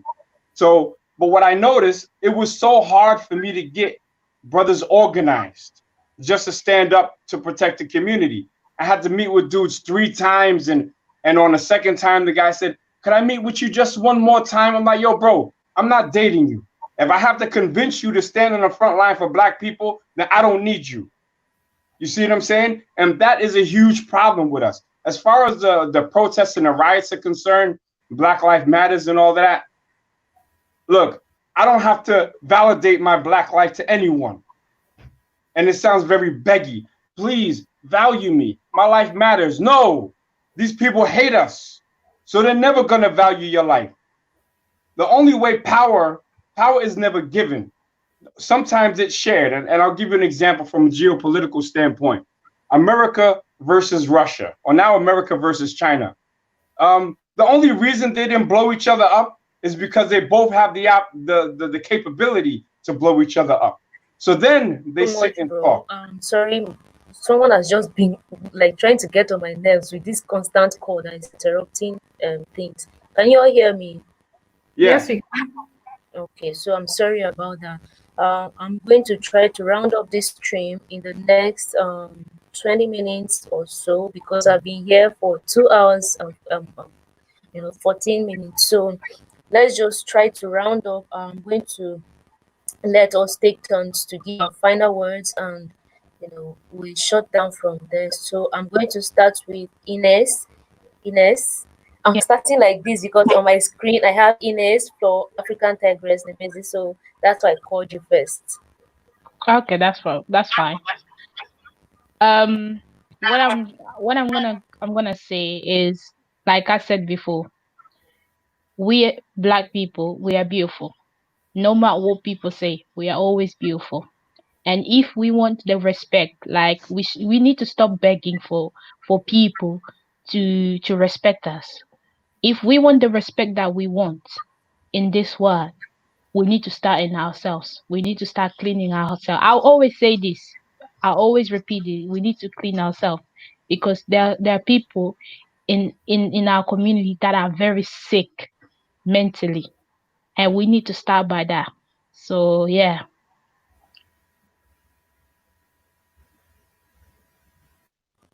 Thank you African so much. Tigress, please.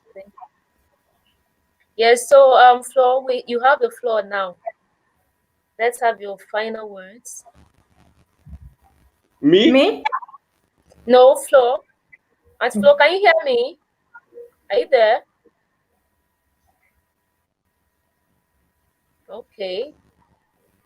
Yes, I can hear you. Okay. I can hear you. Can you hear me? Yes, I can. Can you hear me? Yes. Can you hear me? Yes, I can hear you. Oh, excellent. Oh, okay. Anyway, but thanks a lot. Thanks a lot for having me. I'm always passionate about these topics, sort of thing, do with Africa anyway, because I'm like a staunch purist. There is no way you are changing me down to the core. I am stronger than a baobab in any storm. And as far as I'm concerned, I would love to see brothers and sisters who are also comfortable in their skin. Don't look up to anybody else for validation of your life.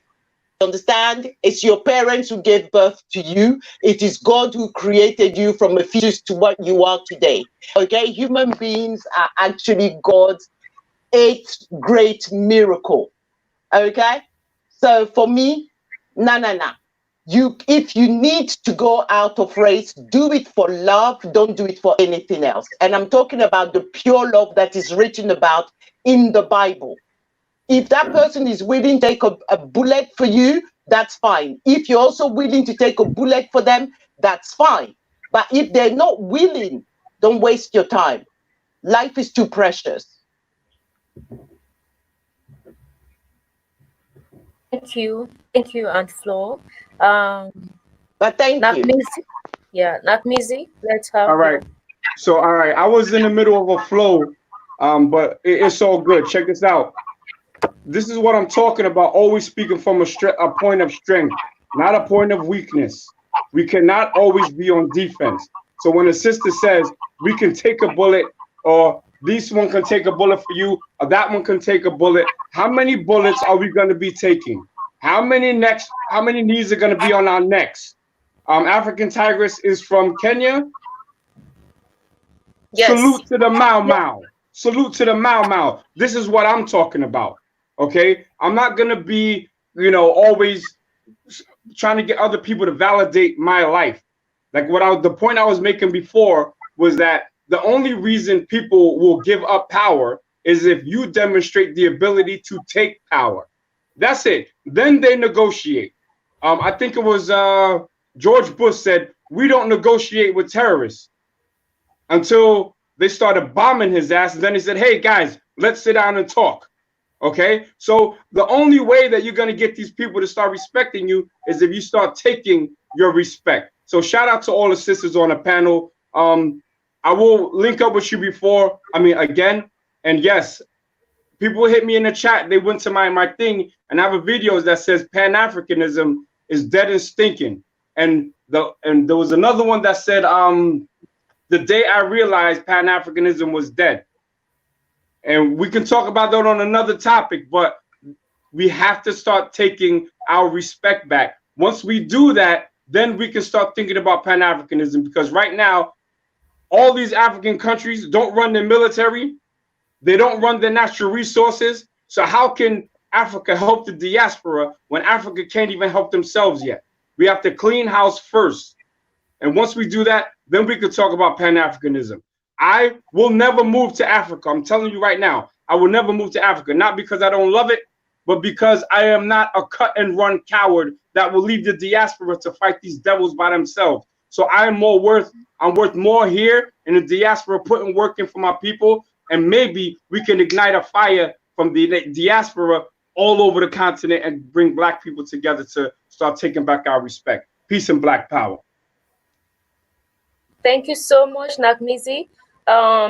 He has gone, but someone, I'm just reading a comment here that someone is asking for the link to his channel, So I was about to tell him to drop his link, but then he has gone off. So if you're still hearing me, Nakmizi, drop the link to your channel in the chat room so that people can, go support you. So African Tigress, go sis. All right. Thank you so much for hosting me, sis. I joined quite late. Thanks to everybody who has been in the comment section. Your comments are valued. And at least I'm glad that there's not anybody who's going to be blocking and deleting people in your chats, because I was watching and I was like, no, we can't be blocking all these people simply because they are expressing themselves. So yeah, like, sis, before you forget it, after the stream, you can just call me and I will go. I can show you, then you can check and see how many people have actually been blocked from your platform without you knowing. And someone talked about taking bullet, if someone is going to take a bullet and all that. But personally, I believe that's okay. If that's your choice, that's okay. But I believe we have to go deeper.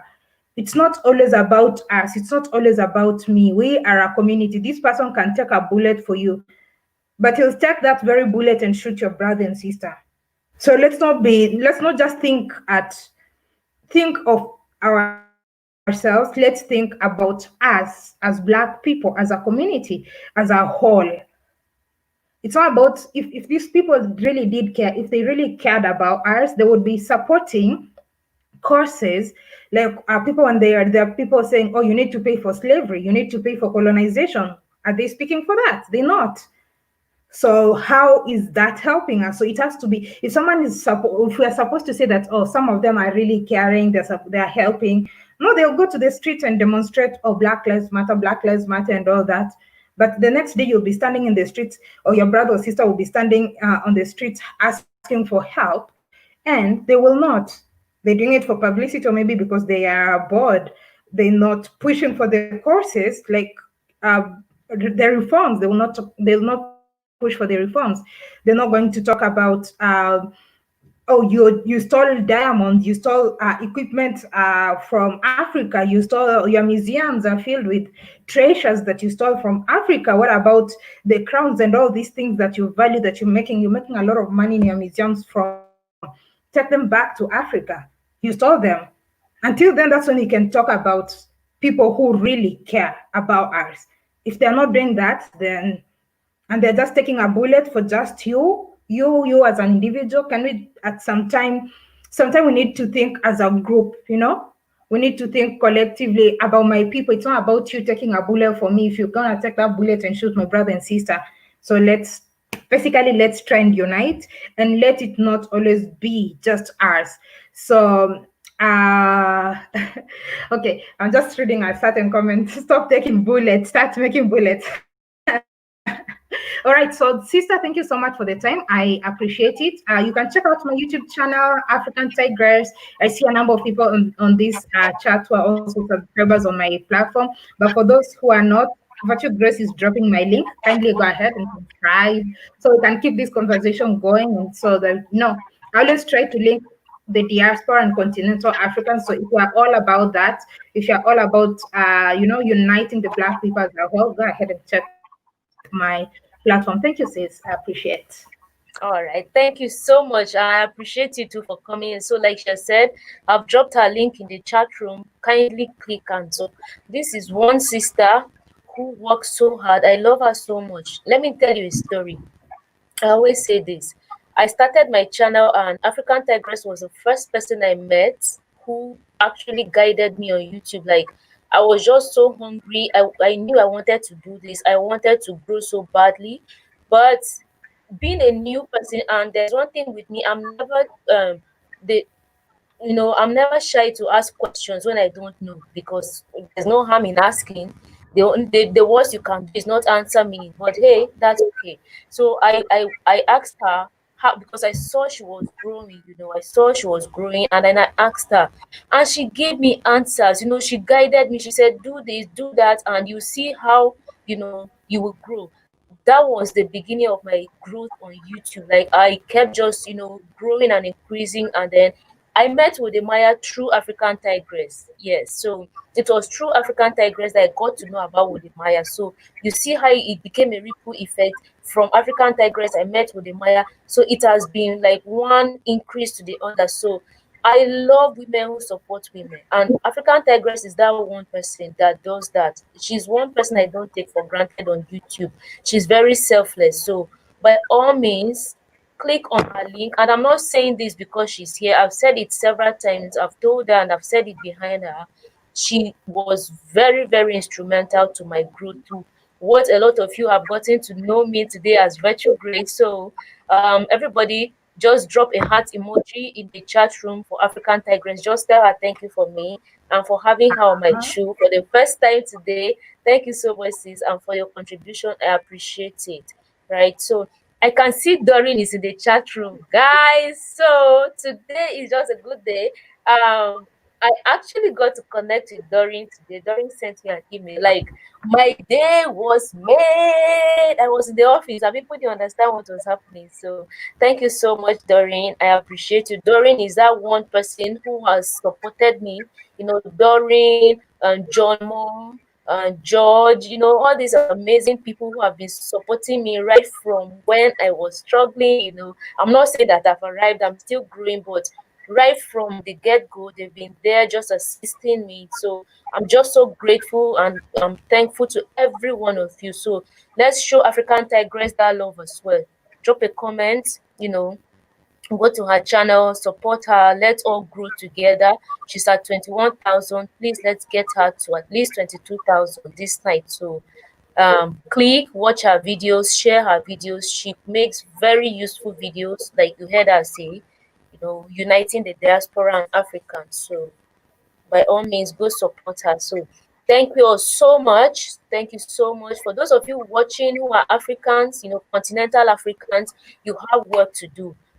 Talk to your children. They are just as worthy, they are just as deserving as the white people. So there's no achievement in aspiring to be like them, or in aspiring to be with them in order to find validation and acceptance. Okay, so because that's where a lot of these other issues come up, right? So let's address them right from the get-go so that they can take pride in being by themselves, who they are, so that they don't find themselves in this kind of precarious situations like our sister, Miss Juliet, who has unfortunately passed because of being with someone else. So yeah, that's pretty much what I wanted to say before we end the show for tonight. Thank you all so much for watching. If you've not subscribed, like I always say, click the subscribe button, share, turn on the bell notification so you get notified each time I upload new videos. I will see you in my next video. Bye. Good night. It's 9:54 p.m., almost 10 p.m. Nigerian time. I just got back from work and sat here, so it's time to go. Thank you, African Bye. time. Bye. See, my things are falling off. Bye. Bye.